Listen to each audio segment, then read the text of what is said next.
So hello everyone and good morning सभी को। उम्मीद करता हूँ मेरी वॉइस प्रॉपर आ रही है। एक बार सभी लोग कंफर्म करेंगे।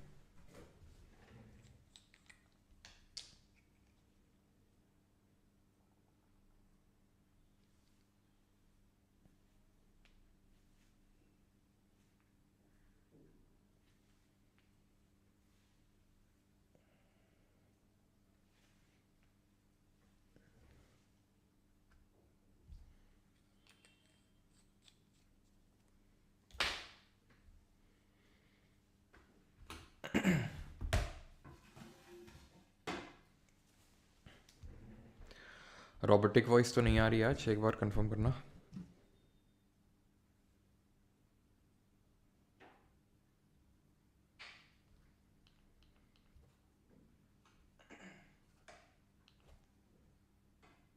ओके ठीक है, आज वॉइस क्लियर। रोबोटिक वॉइस तो नहीं आ रही आज, ठीक है। तो सर पीपीटी में से पढ़ाएं अच्छा लगता है। अच्छा, और किससे पढ़ाते हैं? ब्लैक बोर्ड में पढ़ाते हैं क्या? तो स्टार्ट करते हैं। न्यूट्रिशन चैप्टर देखने वाले हैं, बस हमारे 2-3 चैप्टर और बाकी हैं आज। न्यूट्रिशन और उसकी वजह से कुछ जो थोड़ी बहुत डिफिशियंसी से जो डिजीज़ेस होती हैं वो। एंड देन कल हम लोगों का डिजीज़ टॉपिक रहेगा जिसमें कि हम डिफरेंट पैथोजेंस या लाइक वायरस, बैक्टीरिया और प्रोटोजोआ की वजह से होने वाली जो डिजीज़ेस हैं उनके बारे में पढ़ने वाले हैं। ये लेक्चर जो है आपको वैसे भी ना सिर्फ एग्ज़ाम पर्सपेक्टिव से बल्कि आपकी हेल्थ पर्सपेक्टिव से भी देखना चाहिए, जो कि बहुत इम्पॉर्टेंट है एक हेल्दी लाइफस्टाइल रखने के लिए, एक हेल्दी जीवन जीने के लिए, एक हैप्पी, है ना, हैप्पी सा लाइफ जीने के लिए। चलो तो स्टार्ट करते हैं लेक्चर नंबर 11। और न्यूट्रिशन हम सबसे पहले देखेंगे एनिमल्स में, उसके बाद देखेंगे प्लांट्स में, और उसके बाद करेंगे क्वेश्चंस जो कि आपके डिफरेंट एग्जाम में पूछे गए, चाहे वो यूपीएससी के डिफरेंट एग्जाम हो, सीडीएस एनडीए वगैरह, या फिर जो हमारा एसएससी के एग्ज़ाम से उसमें। तो सबसे पहले तो ध्यान रखो कि न्यूट्रिएंट्स को हम 2 कैटेगरी में डिवाइड करते हैं, चाहे हम एनिमल्स में पढ़ें चाहे प्लांट्स में पढ़ें। एक को बोलते हैं मैक्रो न्यूट्रिएंट और एक को बोलते हैं माइक्रो न्यूट्रिएंट। किस बेसिस पे बोलते हैं, क्या आधार है बोलने का? तो मैक्रो न्यूट्रिएंट वो न्यूट्रिएंट्स होते हैं जो हमें are needed in large quantities, are needed in large quantities, यानी कि हमें बहुत ज़्यादा मात्रा में चाहिए ये। आप ऐसे समझ लो ग्राम्स में चाहिए, ठीक है। और माइक्रो न्यूट्रिएंट्स जो होते हैं are needed in small quantities, लेकिन नीडेड तो हैं, are needed in small quantities, जैसे मिलीग्राम्स में चाहिए, ठीक है। मैक्रो न्यूट्रिएंट में आते हैं कार्बोहाइड्रेट, फैट, प्रोटीन, और माइक्रो न्यूट्रिएंट में आते हैं वाइटामिन्स और मिनरल्स। सबका अपना अपना कोई रोल है, कुछ ना कुछ कोई काम कर रहा है, कोई एनर्जी दे रहा है, कोई ग्रोथ दे रहा है, कोई हमारे हेयर्स को अच्छा कर रहा है, कोई नेल्स को अच्छा कर रहा है, कोई अंदर अंदर ऐसे छोटे छोटे सिस्टम से वर्क कर रहा है जितने माइन्यूट लेवल पे हम सोच भी नहीं सकते हैं। जो छोटे लेवल पे जो सिस्टम पे चीज़ें काम करती हैं वो खासकर हमारे वाइटामिन्स और मिनरल्स करते हैं। वो भी हम देखेंगे कैसे, लेकिन एक एक करके। सबसे पहले हम मैक्रो न्यूट्रिएंट्स पढ़ेंगे, उसके बाद माइक्रो न्यूट्रिएंट्स पढ़ने वाले हैं, ठीक है।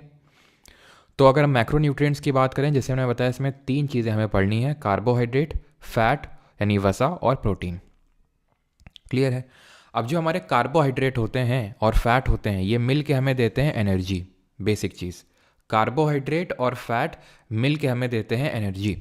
और प्रोटीन की अगर बात करेंगे तो प्रोटीन ये बॉडी बिल्डिंग न्यूट्रिएंट्स हैं, यानी कि ये हमें ग्रोथ देते हैं बॉडी की। अब जो लोग जिम जाते होंगे या फिर बहुत ज़्यादा रनिंग करते होंगे तो आपको एडवाइस किया जाता है कि प्रोटीन इंटेक आप बढ़ाइए। अब कितना प्रोटीन इंटेक रखना है वो सारी चीज़ें हम आगे पढ़ते हैं, लेकिन सबसे पहले कार्बोहाइड्रेट एंड फैट जो हमें क्या कर रहे हैं, एनर्जी प्रोवाइड कर रहे हैं। अब दोनों ही एनर्जी प्रोवाइड कर रहे हैं, लेकिन ध्यान रखना कौन ज़्यादा एनर्जी प्रोवाइड कर रहा है। गेस करिए, कार्बोहाइड्रेट और फैट में कौन ज़्यादा एनर्जी प्रोवाइड कर रहा होगा? तो यहाँ पे साफ साफ लिखा हुआ है इट मतलब इसमें हाई एनर्जी स्टोरेज रहता है, तो ये ज़्यादा एनर्जी प्रोवाइड करता है, स्लो फॉर्मेट में एनर्जी प्रोवाइड करता है, लेकिन ये एनर्जी का फॉर्मेट स्टोर हो जाता है हमारे कौन से टिश्यूज़ में, कमेंट में बताएंगे। तो ये स्टोर हो जाता है जो हम पहले पढ़ चुके हैं एडिपोज टिश्यू में। तो इसी वजह से जो फैट बोलते हैं हम कि मोटे हो गए, फैटी हो गए, है ना, चमड़ी मोटी हो गई, वो इसी वजह से हो जाती है क्योंकि जो फैट है वो बड़ी जल्दी एनर्जी की फॉर्म में स्टोर हो जाता है, जब नीडेड होता है तब वो आ जाता है। और एडिपोज टिश्यू इसीलिए क्या करते हैं, जब बहुत ज़्यादा हो जाते हैं तो हमें हमारी बॉडी को इंसुलेशन प्रोवाइड करते हैं, प्लस मैकेनिकल शॉक से बचाते हैं। ऐसे याद कर लो, मैकेनिकल शॉक मतलब कोई तुम्हें मारेगा, जैसे नहीं, जैसे जो स्टूडेंट्स मोटे होते थे आपके स्कूल में, तो उनको टीचर मारता तो उनको कोई फ़र्क नहीं पड़ता था, तो उनको मैकेनिकल शॉक से वो बचा लेता था एडिपोज टिश्यू। और इंसुलेशन मतलब कि आपकी हीट को लॉस नहीं होने देगा बॉडी से। अब जो लोग मोटे होते हैं, आपको पता है उनको ज़्यादा सर्दी इसलिए नहीं लगती क्योंकि उनका हीट लॉस उतना ज़्यादा नहीं होता है। अब एनर्जी तो दोनों प्रोवाइड कर रहे हैं, लेकिन जैसे हमने बताया क्विक फॉर्म ऑफ एनर्जी है, ठीक है, क्विक फॉर्म ऑफ एनर्जी है, और ये आपका स्लो फॉर्म ऑफ एनर्जी है, धीरे धीरे धीरे धीरे जो है आपको ये एनर्जी प्रोवाइड करता है। अब एनर्जी में अगर हम बात करें कितना एनर्जी प्रोवाइड करता है, तो जो कार्बोहाइड्रेट है उसका 1 ग्राम लोगे ना आप, तो 1 ग्राम में आपको लगभग 4 किलो कैलोरी आपको जो है देखने को मिलेगा एनर्जी। वहीं फैट में ले लोगे तो फैट का जो 1 ग्राम है वो रफली 9.4 किलो कैलोरीज आपको जो है एनर्जी प्रोवाइड कर देगा, यानी कि ऑलमोस्ट डबल अगर हम देखें तो फैट एनर्जी प्रोवाइड कर रहा है। But it is not an instant source of energy and also it is a stored form of energy. तो इसलिए अगर ज़्यादा अमाउंट में लेंगे तो ये हमारे ना तो सिर्फ स्किन में बल्कि स्टोर होगा, बल्कि धीरे धीरे धीरे जो हमारी आर्टरीज़ वगैरह हैं उनमें भी, जो कि हमने सर्कुलेटरी सिस्टम में पढ़ा था क्या आर्टरीज़ होती हैं, तो इनमें क्लॉग होने लगेगा और धीरे धीरे ये हमें डिफरेंट डिजीजेस बनाने लगता है अगर हम बहुत ज़्यादा मात्रा में लेते हैं तो। कार्बोहाइड्रेट्स को हम शुगर के नाम से भी जानते हैं, शुगर भी बोलते हैं इसको, ठीक है। ये 2 फॉर्मेट का होता है, 2 तरह का होता है, एक तो सिंपल और एक कॉम्प्लेक्स। सिंपल वाले को बोलते हैं मोनोसैकेराइड, जो सिर्फ एक मॉलिक्यूल ऑफ शुगर से बना हुआ है, जैसे एग्जाम्पल के तौर पे ग्लूकोज, फ्रक्टोज एंड गैलेक्टोज, ये हमारे मोनोसैकेराइड है, यानी कि सिंपल फॉर्मेट ऑफ कार्बोहाइड्रेट्स हैं। अगर इनको पानी में डिजोल्व करेंगे तो हमें बहुत सारी ऐसी शुगर की यूनिट्स नहीं मिलेंगी, क्योंकि सिर्फ एक ही यूनिट का बना हुआ होता है, इसीलिए इसको हम मोनोसैकेराइड बोलते हैं। वहीं अगर हम कॉम्प्लेक्स कार्बोहाइड्रेट की बात करेंगे तो इसके 2 टाइप होते हैं, एक तो डाइसैकेराइड और एक पॉलीसैकेराइड। डाइसैकेराइड का मतलब है जो 2 शुगर की यूनिट से मिलके बना हो, 2 शुगर से मिलके बना हुआ होता है, 2 शुगर के मॉलिक्यूल्स होते हैं उनसे मिलके बना हुआ होता है, तो उसको हम डाइसैकेराइड कार्बोहाइड्रेट बोलते हैं। इसमें आते हैं सुक्रोज, माल्टोस और लैक्टोस। माल्टोस आपको ये ग्रेन शुगर है, जो आपका अनाज है, आप अनाज ले लो जैसे गेहूं वगैरह ले लो, ठीक है, बार्ले ले लो, इन सब में ये आपको शुगर देखने को मिलेगा माल्टोस। और हमने देखा था कि ये जो माल्टोस है इसको माल्टेज जो है ब्रेक करता है, माल्टेज नाम का एक एंजाइम होता है, और ये कहाँ पर रिलीज होता है जरा कमेंट में बताएंगे। Maltase is released in which part of the alimentary canal और डाइजेस्टिव सिस्टम। पॉलीसैकेराइड क्या है, ये एक नहीं, ये 2 नहीं, बल्कि मल्टीपल, 2 से भी जो ज़्यादा शुगर की यूनिट से मिलकर बना हुआ होता है उसको हम पॉलीसैकेराइड बोलते हैं। जैसे ग्लाइकोजन हमारे सेल्स में जो स्टोर होता है, जो हम खाना खाते हैं तो वो ग्लाइकोजन के रूप में स्टोर होता है, ऐसे प्लांट में वो स्टार्च के रूप में स्टोर होता है, ठीक है। एंड सेल्यूलोस, आपको पता है कि जो हमारी सेल, जो प्लांट सेल की सेल वॉल होती है वो सेल्यूलोस की बनी होती है, और ये कहाँ पर रिलीज होता है, ये आपका रिलीज होता है स्मॉल इंटेस्टाइन में, जो छोटी आंत होती है वहां पे रिलीज होता है आपका ये जो माल्टेस एंजाइम है। क्लियर इतनी चीज, यहां तक किसी कोई डाउट तो नहीं है?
चलिए तो आगे बढ़ते हैं अभी और आते हैं फैट्स पे, ठीक है। तो फैट भी एनर्जी प्रोवाइड करते हैं, कहाँ पे स्टोर होते हैं, एडिपोज टिश्यू में स्टोर होते हैं, ठीक है, इंसुलेशन प्रोवाइड करते हैं। फैट 2 तरह के होते हैं, सैचुरेटेड और अनसैचुरेटेड, ठीक है। They are not easily digested as the molecules are tightly packed together and they have higher melting point. वहीं जो अनसैचुरेटेड फैट्स होते हैं वो आपके ईजिली डाइजेस्ट हो जाते हैं थोड़े से,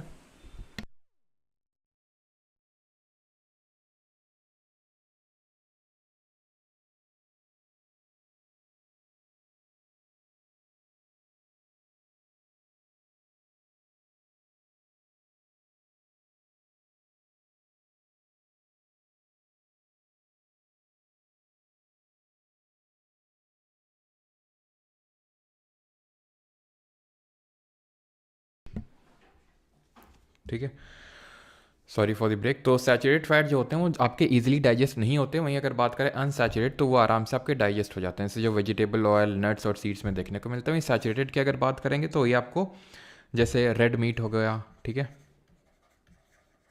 या फिर अगर आप पॉर्क खाते हो, पॉर्क आप जानते हैं क्या होता है, ठीक है। तो पॉर्क होता है आपका जो पिग होता है उसके मीट को हम पॉर्क बोलते हैं। क्लियर। और ट्रांस फैट क्या चीज़ होती है? तो ट्रांस फैट ध्यान रखिएगा, ट्रांस फैट जैसा कि यहाँ पे आप देख पा रहे हैं लाइन लिखी हुई है, it is a type of saturated fat that occurs naturally और आर्टिफिशियल इन फूड्स। तो आप चिप्स में जो देखते हैं फैट वो ट्रांस फैट ही होता है एक्चुअल में।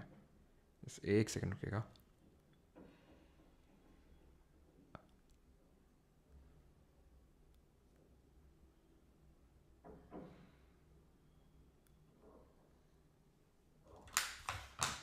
ठीक है, तो it is a type of unsaturated fat that occurs naturally और आर्टिफिशियल इन फूड्स। ठीक है, तो इसको ट्रांस फैट के नाम से जाना जाता है। जैसे कि जो आप चिप्स पैकेट वगैरह में देखते हैं चिप्स में, तो चिप्स में एक्चुअल में वो ट्रांस फैट होता है, अनसैचुरेटेड फैट होता है। ये एक्चुअल में होता तो अनसैचुरेटेड है, लेकिन वही है ना कि जैसे आपको ये एडवाइस किया जाता है कि बार बार बार बार हमें कुक करके चीज़ें नहीं खानी चाहिए। क्यों नहीं खानी चाहिए? बिकॉज उसमें धीरे धीरे धीरे धीरे ट्रांस फैट, वो जो फैट है वो ट्रांस फैट में बदल जाता है, जो कि हमारे बॉडी के लिए बहुत बेकार होता है, क्योंकि ये सैचुरेटेड फैट से भी बेकार होता है। बिकॉज आसानी से हमारी बॉडी इसको डाइजेस्ट नहीं कर पाती है, और ये खासकर जो हमारी आर्टरीज वगैरह हैं उनको जाके क्लॉग करता है, उनको धीरे धीरे वहाँ पर जमना स्टार्ट कर देता है, और उसी की वजह से जो हार्ट अटैक या कार्डियक अरेस्ट जैसी जो डिजीज़ हैं वो देखने को मिलती हैं, जहाँ पर जो हमारी कोरोनरी आर्टरी है या तो वो क्लॉग हो जाएगी, या फिर जो नॉर्मल आर्टरीज हैं वो क्लॉग होने लगती हैं धीरे धीरे। ठीक है, अभी आते हैं हम प्रोटीन्स पे, which are produce by the break down of amino acids. तो एक्चुअल में जो प्रोटीन होते हैं ये क्या होते हैं? ये हमारी बॉडी को ग्रोथ प्रोवाइड करते हैं। ठीक है, खासकर जब हमारी ग्रोइंग स्टेज होती है, जब हम अपने आप ये बोल सकते हो टीनेज में होते हैं, तो प्रोटीन की रिक्वायरमेंट ज़्यादा होती है। वैसे नॉर्मल अगर मैं बात करूँ, ज़्यादा इन द सेंस क्योंकि जो हमारी इंडियन डाइट होती है वो प्रोटीन में बहुत ही डेफिशिएंट होती है। अगर मैं प्रोटीन इंटेक की बात करूँ कितना रिक्वायर्ड होता है, how much protein is required, तो रिक्वायरमेंट होती है जितना बॉडी वेट है आपका। ठीक है, यानी कि आप ऐसे समझ लो कि अगर 60 किलो आपका वेट है, 60 केजी, तो आपको जो प्रोटीन की रिक्वायरमेंट है वो होगी आपकी 60 ग्राम। यानी हर एक केजी ऑफ वेट के लिए, of your body weight, you need every gram of protein. 60 kilo है तो 60 ग्राम, 70 किलो है तो 70 ग्राम। ये नॉर्मल इनटेक में बात कर रहा हूँ। अगर आप बहुत ज़्यादा फिजिकल एक्टिविटीज़ में इन्वॉल्व हैं, जैसे जो लोग जिम वगैरह जाते हैं, तो उनके लिए ये 1.5 टू 2x तक चाहिए होता है। जैसे अगर 60 केजी है तो आप ये मान के चलो कि रफली 100 ग्राम्स के अराउंड तो आपको प्रोटीन की रिक्वायरमेंट होती है, क्योंकि आपकी मसल्स भी ब्रेक हो रही हैं साथ साथ में, और हमारी इंडियन डाइट बहुत लो है प्रोटीन में। ठीक है, हम कार्बोहाइड्रेट्स वगैरह तो कंज्यूम करते हैं, लेकिन प्रोटीन उतना कंजम्पशन नहीं हो पाता है। अब होता क्या कि जो प्रोटीन है वो अमीनो एसिड से मिल के बने होते हैं। ठीक है, not produce by the break down of amino acid, sorry मतलब protein are produce by the break down of amino acids. तो एक्चुअल में 20 तरह के हमारे अमीनो एसिड्स होते हैं, जिनको कि अभी हम डिस्कस करने वाले हैं, जो कि 2 तरह के होते हैं। लेकिन उससे पहले ये देख लेते हैं प्रोटीन पाया कहाँ जाता है। तो प्रोटीन पाया जाता है जो एग वाइट होता है। एग में 2 पार्ट होते हैं, एक तो बाहर का जो वाइटिश पार्ट होता है, और एक अंदर का यॉक होता है जो येलोइश पार्ट होता है। तो यॉक में आपका फैट, विटामिन वगैरह एंड कोलेस्ट्रॉल वगैरह देखने को मिलता है, गुड कोलेस्ट्रॉल। ठीक है, नॉट दी बैड वन। आप ये मत सोचिए कि जो येलो पार्ट होता है एग का वो काफ़ी बेकार होता है, बेकार नहीं होता है, उसमें गुड कोलेस्ट्रॉल होता है। और जो एग का वाइट पार्ट होता है इसमें प्रोटीन होता है मेनली। ठीक है, अभी रिसेंटली जो एमटीएस का एग्ज़ाम हुआ तो उसमें ये क्वेश्चन पूछा गया था कि जो हमारा, जब हम अंडे को उबालते हैं तो जो आप देखते हो कि जब हम कच्चा अंडा तोड़ते हैं तो वो है ना येलो, मतलब वाइट कलर का निकलता है, येलो कलर का। वही जब उबालते हैं तो वो जो ट्रांसपेरेंट टाइप होता है वाटर कलर का, वो वाइट हो जाता है। तो वाइट किस प्रोसेस की वजह से हो जाता है? तो ध्यान रखना, इसको बोलते हैं डी नेचुरेशन। जिसमें प्रोटीन होता है, जो वाइटिश पार्ट होता है, वो डी नेचुरेशन की वजह से वाइट हो जाता है। ठीक है, ये चीज़ ध्यान रखिएगा। और जो सोयाबीन्स होते हैं इसमें भी they are a high source of protein. जो लोग वेजिटेरियन हैं उन लोगों के लिए सोयाबीन रिकमेंड किया जाता है, टोफू रिकमेंड किया जाता है। टोफू आपका एक्चुअली पनीर की तरह होता है, जो सोया से बनता है, आपका सोया मिल्क से बनता है। जैसे नॉर्मल मिल्क से आपका बनता है क्या बोलते हैं उसको, नॉर्मल मिल्क से तो पनीर बनता है, ठीक है, लेकिन कुछ लोग होते हैं जो अल्ट्रा वेजिटेरियंस होते हैं, उनको क्या बोलते हैं? जो लोग अल्ट्रा वेजिटेरियन होते हैं, वीगन, वीगन मतलब का होता है कि वो सिर्फ प्लांट बेस्ड डाइट ही लेंगे, वो एनिमल बेस्ड डाइट कुछ नहीं लेंगे, यानी वो मिल्क भी कंज्यूम नहीं करते हैं। वेजिटेरियन तो क्या है कि भाई मिल्क तो कंज्यूम कर लेते हैं, लेकिन जो वीगन होते हैं वो मिल्क और ये कर्ड दही वगैरह कुछ नहीं कंज्यूम करते, तो उनके लिए फिर पनीर की जगह वो सोयाबीन, सोया मिल्क की से जो बना होता है टोफू, उसको खाते हैं। ठीक है, सोयाबीन हो गया, आपकी पल्सेस हो गई। ठीक है, ये सोर्सेज होते हैं। वैसे अगर मैं नॉन वेज में जाऊँ तो आपका जो चिकन ब्रेस्ट होता है ठीक है, चिकन हो गया, ठीक है, फिश हो गई, they are a rich source of protein. अब 20 तरह के जो अमीनो एसिड से मिलके हमारे प्रोटीन बनते हैं, उनको हम दो कैटेगरी में क्लासीफाई करते हैं। एक को बोलते हैं एसेंशियल प्रोटीन और एक को बोलते हैं नॉन एसेंशियल प्रोटीन, और sorry non essential amino acids. जो एसेंशियल अमीनो एसिड्स होते हैं ये हमारी बॉडी खुद से सिंथेसाइज नहीं कर सकती है। जो नॉन एसेंशियल है वो हमारी बॉडी खुद से सिंथेसाइज करने में कैपेबल है। एग्जाम्पल के तौर पे alanine, aspartic acid, asparagine, glutamic acid और सेरीन। और नॉन एसेंशियल यानी टोटल कितने हुए ये? हाँ, सारे तो नहीं लिखे हैं इसमें, खैर कोई नहीं। ये आपके जो एसेंशियल अमीनो एसिड्स, इसको ध्यान में रखिएगा। ठीक है, 3, 3, 6 and 3, 9, total 9 essential amino acids होते हैं और 11 नॉन एसेंशियल अमीनो एसिड होते हैं, जो कि यहाँ पर सिर्फ 5 ही लिखे हैं एग्जाम्पल के तौर पे, लेकिन आपको रटने नहीं है। एसेंशियल वाले एक बार देख लीजिए, जैसे histidine, isoleucine, leucine, lysine, methionine, phenyl alanine, threonine, tryptophan and valine.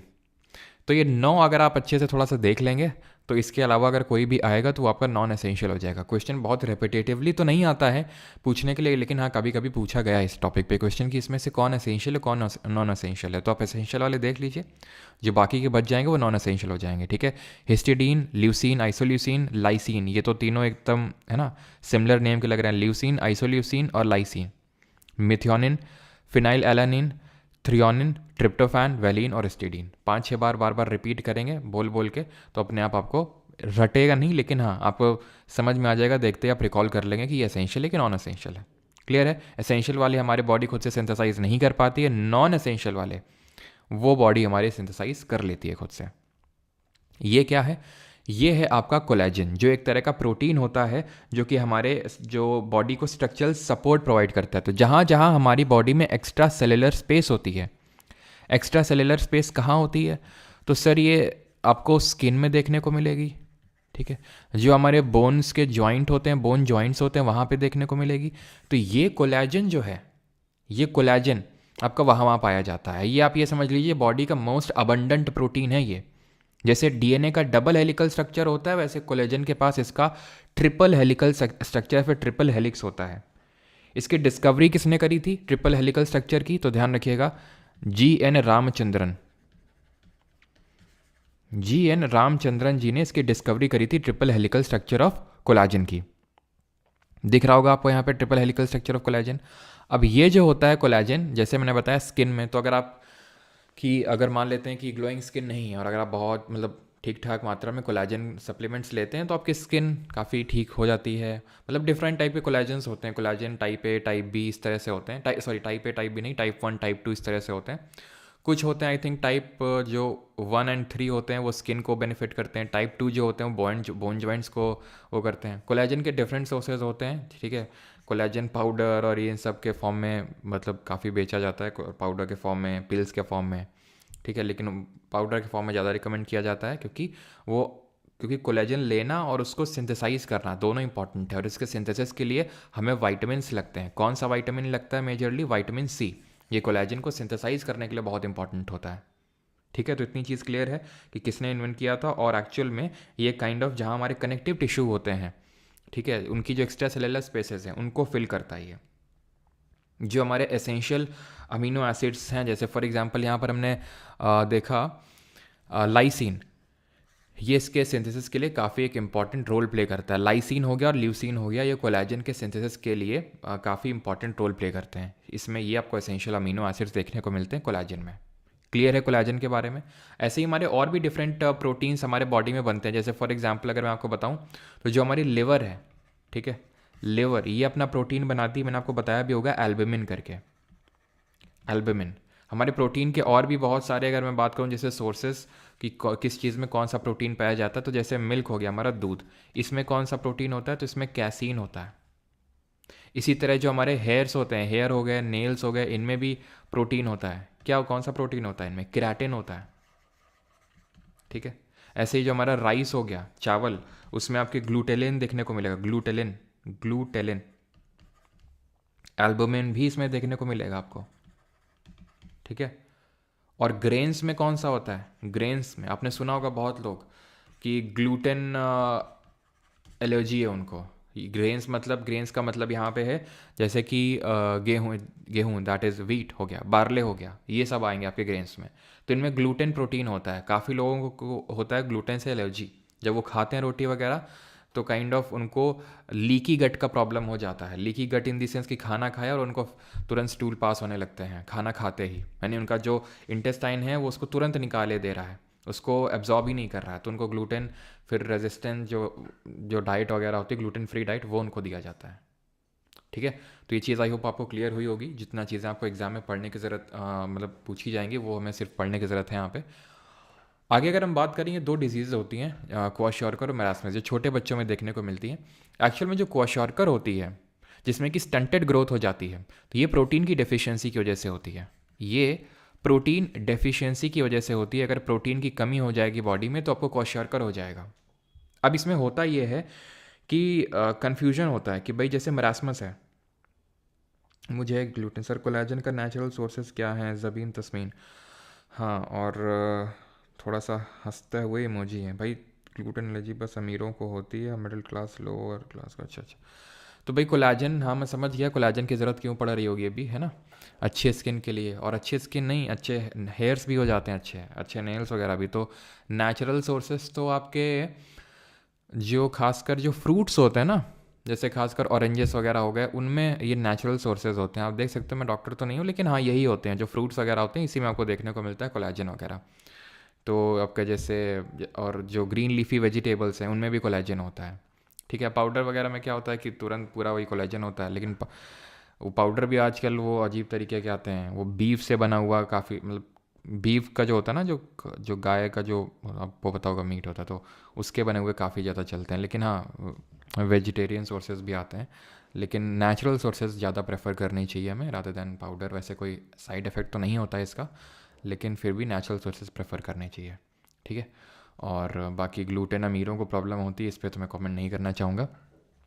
Marasmus की अगर बात करेंगे तो it is a kind of overall nutrition deficiency, मतलब कि ओवरऑल इन दी सेंस कि कार्बोहाइड्रेट, फैट, न्यूट्रिशन देख सकते हैं मैरास्मस। ये थोड़ा कुछ ज़्यादा ही मैरास्मस लग रहा है, मैरास्मस 3.0 टाइप लग रहा है। ठीक है। तो खैर डरना वरना नहीं है आपने। एक्चुअल में मैरास्मस आपको देखने को मिलेगा, आप देखो अगर अफ्रीकन कंट्रीज़ में, है ना, क्योंकि अफ्रीकन कंट्रीज़ में आपको पता है बहुत ज़्यादा इसकी प्रॉब्लम रहती है कि प्रॉपर न्यूट्रिशनल डाइट बच्चों को नहीं मिल पा रही है, लो कैलोरी इंटेक है। लो कैलोरी इंटेक की वजह से क्या है कि कार्बोहाइड्रेट, फैट, प्रोटीन, इन सब की कमी हो जाती है। ठीक है। तो ध्यान रखना, ये है ओवरऑल न्यूट्रिशन डेफिशिएंसी। और क्वाशॉर्कर क्या है, क्वाशॉर्कर है प्रोटीन डेफिशिएंसी। अब आएंगे माइक्रो न्यूट्रिएंट पे। मैक्रो न्यूट्रिएंट हमने पढ़ लिया है, जो ज़्यादा क्वांटिटी में चाहिए। तीन तरह के होते हैं, carbohydrate, fat and protein. Carbohydrate, fat, energy, protein, growth. Carbohydrate हमें 4 किलो कैलोरी एनर्जी दे रहा था 1 ग्राम, लेकिन वहीं पे उसका डबल दे रहा था हमें फैट। कार्बोहाइड्रेट तुरंत एनर्जी देता है और फैट धीरे धीरे देता है। कार्बोहाइड्रेट जो है काइंड ऑफ हमारी शुगर होती है, मोनोसैकेराइड, एंड मतलब सिंपल है एकदम मोनोसैकेराइड। कॉम्प्लेक्स में आते हैं डाई और पॉली। डाई मतलब दो मोनोसैकेराइड यूनिट से मिलकर बना हुआ है, पॉली का मतलब है दो से ज़्यादा आपकी शुगर की या फिर ग्लूकोज की यूनिट से मिलकर बना हुआ है। ठीक है। तो वो हमने पढ़ा था। देन उसके बाद हम आए थे, और कार्बोहाइड्रेट के हमारे सोर्स क्या हो जाएंगे, तो कार्बोहाइड्रेट के सोर्स हो जाएंगे जैसे हमारा जो चपाती हम खाते हैं, राइस खाते हैं, ब्रेड खाते हैं, वो सब कार्बोहाइड्रेट के सोर्सेज हैं। ठीक है। फैट की अगर बात करेंगे तो जो वेजिटेबल ऑयल होता है, नट्स होते हैं, सीड्स होते हैं, इन सब में आपको फैट देखने को, ऑयल, गुड ऑयल जो होता है वो आपको देखने को मिलेगा। दो तरह के होते हैं, सैचुरेटेड और अनसैचुरेटेड होते हैं आपके जो फैट होते हैं, ठीक है। और सैचुरेटेड थोड़े उतने अच्छे नहीं माने जाते हैं जितने कि अनसैचुरेटेड होते हैं। बाकी ट्रांस फैट तो बिल्कुल ही बेकार होता है, जो चिप्स पैकेट या फिर जो हम बार बार नहीं तला हुआ खाना खाते हैं, अगर एक बार खाना बन गया उसको बार फिर से फ्राई करके, तो वो उसमें ट्रांस फैट फिर धीरे धीरे डेवलप होने लगता है जब बार बार आप सेम फूड को कुक करते हैं। प्रोटीन का हमने देखा था कि ये अमीनो एसिड्स से मिलके बना हुआ होता है। 20 तरह के मतलब 20 अमीनो एसिड होते हैं, दो तरह के, एसेंशियल और नॉन एसेंशियल। एसेंशियल होते हैं 9, नॉन एसेंशियल होते हैं 11, ठीक है। फिर मैं कोलेजन के बारे में कुछ चीज़ें थोड़ी सी पढ़ी, एंड देन उसकी प्रोटीन की डेफिशिएंसी की वजह से क्वाशियरकर, और ओवरऑल अगर कैलोरी इनटेक का में ओवरऑल न्यूट्रिशन की डेफिशिएंसी है तो मेरास्मस डिजीज़ होती है। अब आते हैं माइक्रोन्यूट्रिएंट पे। सबसे पहले पढ़ेंगे वाइटामिन्स के बारे में। तो वाइटामिन्स में सबसे पहले आपने देखा होगा अगर ध्यान से, तो कैसमीर फंक ने ये नाम दिया था 1912 में, who coined the term vitamin. और इनको फादर ऑफ वाइटामिन के नाम से भी हम जानते हैं इसीलिए, बिकॉज इन्होंने ही सबसे पहले वाइटामिन्स की डिस्कवरी करना स्टार्ट किया था, और इन्होंने बताया था कि किस तरह से हम काफ़ी सारी डिजीजेस को वाइटामिन की जो डिफिशियंसी है उसको फुलफिल करके हम उनको ठीक कर सकते हैं। तो वाइटामिन्स का नामकरण किसने किया था? It was done by Casimir Funk in the year 1912।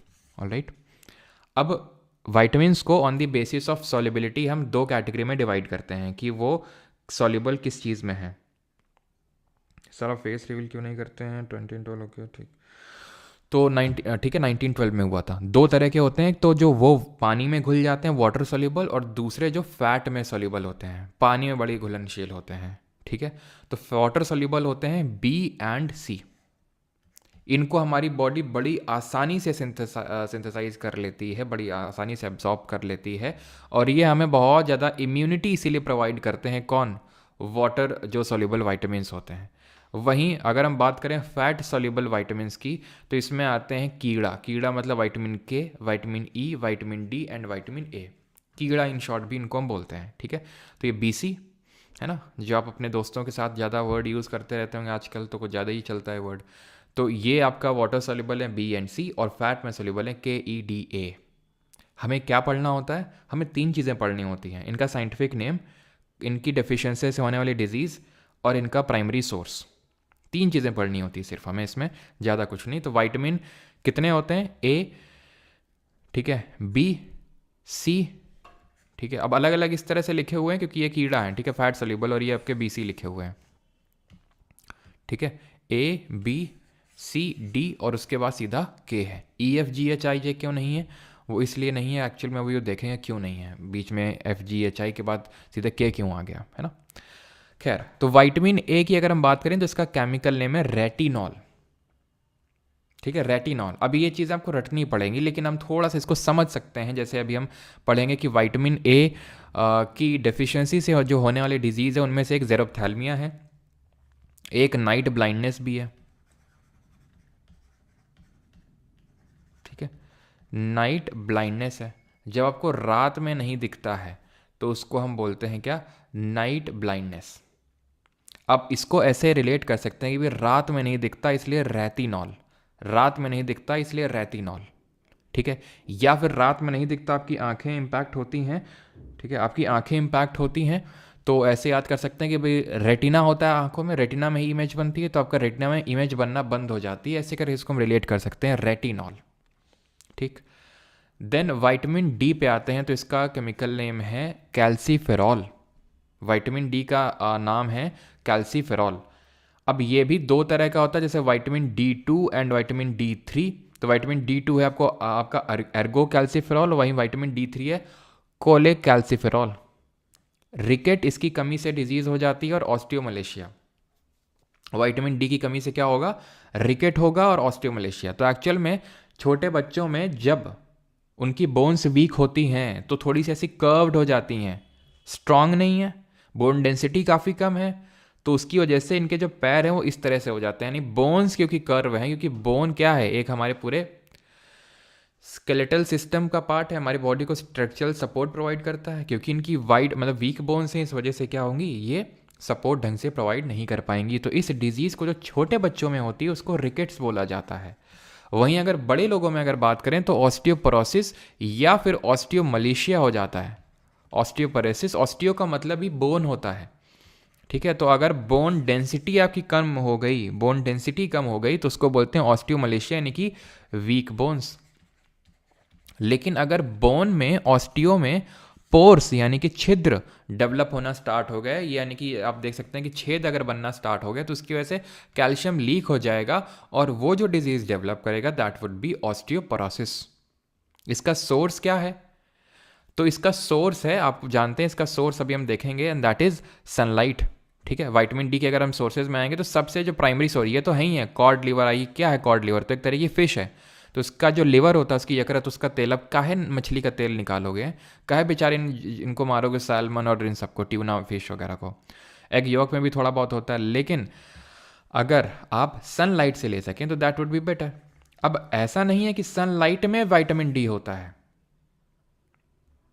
होता यह है कि देखिए, जो हमारी स्किन होती है, सबसे पहले तो वो कांटेक्ट में आती है सनलाइट के। ठीक है, अब इससे होता क्या है कि ये जो आप देख पा रहे हैं कोलेकैल्सिफेरॉल, ठीक है, आई होप मैं सही प्रोनाउंस कर रहा हूँ, गलत भी कर रहा हूँ तो भी कोई दिक्कत नहीं, बोलने के लिए तो आएगा नहीं वहाँ पे। तो ये जो कोलेकैल्सिफेरॉल है, ये सबसे पहले तो जाएगा स्किन में, ये जाएगा लिवर में, यहाँ से फर्दर एक केमिकल बनता है, कुछ 25 करके उसका कुछ नाम होता है, मुझे नाम अभी रिकॉल नहीं आ रहा, 25 का, और वो आपको याद करने की ज़रूरत नहीं है, बस मैं ऐसे ही बता रहा हूँ आपको। तो लिवर देन उसको भेजेगा किडनी के पास, किडनी उसको एक हार्मोन के तौर पे प्रोड्यूस करेगी, एंड देन ये किस तरह से बोन को हमारे अच्छे कर देगा। विटामिन डी अगर हम ध्यान से देखें तो हमारी बोन्स को अच्छा कर रहा है। तो एक्चुअल में ये जो हार्मोन प्रोड्यूस हुआ किडनी से, ये कैल्शियम एब्जॉर्प्शन को बढ़ा देता है। आपने दूध पिया, कैल्शियम है, तो वो कैल्शियम एब्जॉर्ब भी तो होना चाहिए। अब आपने खाना खाया, पूरा निकल गया, तो बॉडी में तो लगा ही नहीं। आपने सुना होगा, जो काफ़ी लोग पतले होते हैं, खाना तो खाते रहते हैं लेकिन फिर भी उनका मांस बढ़ता नहीं है। क्यों? क्योंकि उनका खाना शरीर में नहीं लगता। आपने सुना होगा। तो उसी तरह से कि हम कोई भी चीज़ कंज्यूम करते हैं तो उसका एब्जॉर्प्शन भी उतना ही ज़रूरी है। तो एक्चुअल में विटामिन डी डायरेक्टली हमारी बोन्स को नहीं है वो करता है कि सनलाइट में आप बैठे और आपकी बोन्स अच्छी हुई हैं। एक्चुअल में वो करता है, साथ में आपको कैल्शियम भी कंज्यूम करना होता है। ठीक है, अगर आप कैल्शियम कंज्यूम नहीं करेंगे तो जितनी सनलाइट ले लें, और सनलाइट अगर आप ले रहे हैं और कैल्शियम नहीं ले रहे हैं तो भी दिक्कत है, और अगर कैल्शियम ले रहे हैं सनलाइट नहीं ले रहे हैं तो भी दिक्कत है। तो दोनों दिक्कतें हैं, तो दोनों लेना है। ठीक है, अब एक्चुअल में ये जो आपका सनलाइट होता है उससे मेनली हमें विटामिन D3 मिलता है, और इसीलिए अभी जो मैंने आपको बताया कि जब ये लिवर में गया, देन किडनी में गया, और किडनी ने एक हार्मोन प्रोड्यूस किया, वो हार्मोन कैल्शियम सिंथेसिस को प्रमोट करा। इसीलिए विटामिन डी को एक हम हार्मोन विटामिन भी बोलते हैं। पूछेगा which vitamin is also known as hormone vitamin, तो विटामिन डी है। क्लियर इतनी चीज, किस तरह से स्किन के थ्रू हमारा ये पूरा लिवर एंड देन किडनी में पास ऑन हुआ, एंड क्योंकि ये सनशाइन से मिल रहा है हमें, तो इसको हम सनशाइन विटामिन भी बोलते हैं। आई होप इतनी चीज क्लियर हुई होगी कि कहाँ से मिल रहा है। सनलाइट से तो मिल ही रहा है, लेकिन ये कॉड लिवर ऑयल हो गया, salmon, swordfish, tuna fish, इन सब से भी मिल रहा है। अच्छा ये बताओ, ये फोर्टिफाइड सीरियल क्या होते हैं? कोई बताएगा ये फोर्टिफाइड का मतलब क्या होता है? सीरियल तो मतलब समझ में आता है ना, ये फोर्टिफाइड सीरियल क्या होते हैं? गूगल करके नहीं, ऐसे बताना। ठीक है, अब आते हैं विटामिन डी के बाद किस में आ जाए, विटामिन ई में आ जाए, जिसको बोलते हैं टोकोफेरॉल। क्या नाम है? टोकोफेरॉल। इसको एक्चुअल में हम ब्यूटी विटामिन के नाम से भी जानते हैं, क्योंकि ये क्या करता है, जो विटामिन ई होता है ये काइंड ऑफ एंटीऑक्सीडेंट्स प्रोड्यूस करने का काम करता है। एंटीऑक्सीडेंट का मतलब ये होता है कि जो भी आप ऐसे समझ लो कि जो हमारी बॉडी में टॉक्सिन्स बन रहे हैं, जिसकी वजह से आपको पिंपल्स और ये सब होते रहते हैं, तो इन सब को बाहर भगा देता है। जो भी हम एक्सक्रीटरी सिस्टम हमने पढ़ा था उसके थ्रू इनको बाहर निकाल देता है। इसलिए इसको हम ब्यूटी विटामिन बोलते हैं। कि अगर आप विटामिन ई कंज्यूम करोगे, जैसे कि एवोकाडो में होता है, स्प्राउट्स में होता है, जो अंकुरित अनाज होते हैं, या फिर आप ऑरेंज वगैरह ले लो, तो इन सब में क्या होता है, विटामिन ई की मात्रा आपको काफ़ी देखने को मिलती है। पालक ले लो, ठीक है, आप ग्राउंडनट ले लो, मूंगफली ले लो, उसमें विटामिन ई की मात्रा काफ़ी देखने को मिलती है। क्लियर है? वो शायद मिलेट को फोर्टिफाइड बोलते होंगे, नहीं, एक्चुअल में फोर्टिफाइड का मतलब होता है कि जैसे मिलेट्स हैं तो उसमें न्यूट्रिशन है, न्यूट्रिएंट्स हैं उसमें, हम ऊपर से अगर कुछ और ऐसा कर दें कि और उसकी न्यूट्रिशनल वैल्यू बढ़ जाए। जैसे फॉर एग्जाम्पल चावल और गेहूँ, चावल दिया जा रहा है पीडीएस में, आपने देखा हो गाँव में 3 रुपये किलो में चावल मिलता है, अगर आपके पास वो राशन कार्ड है।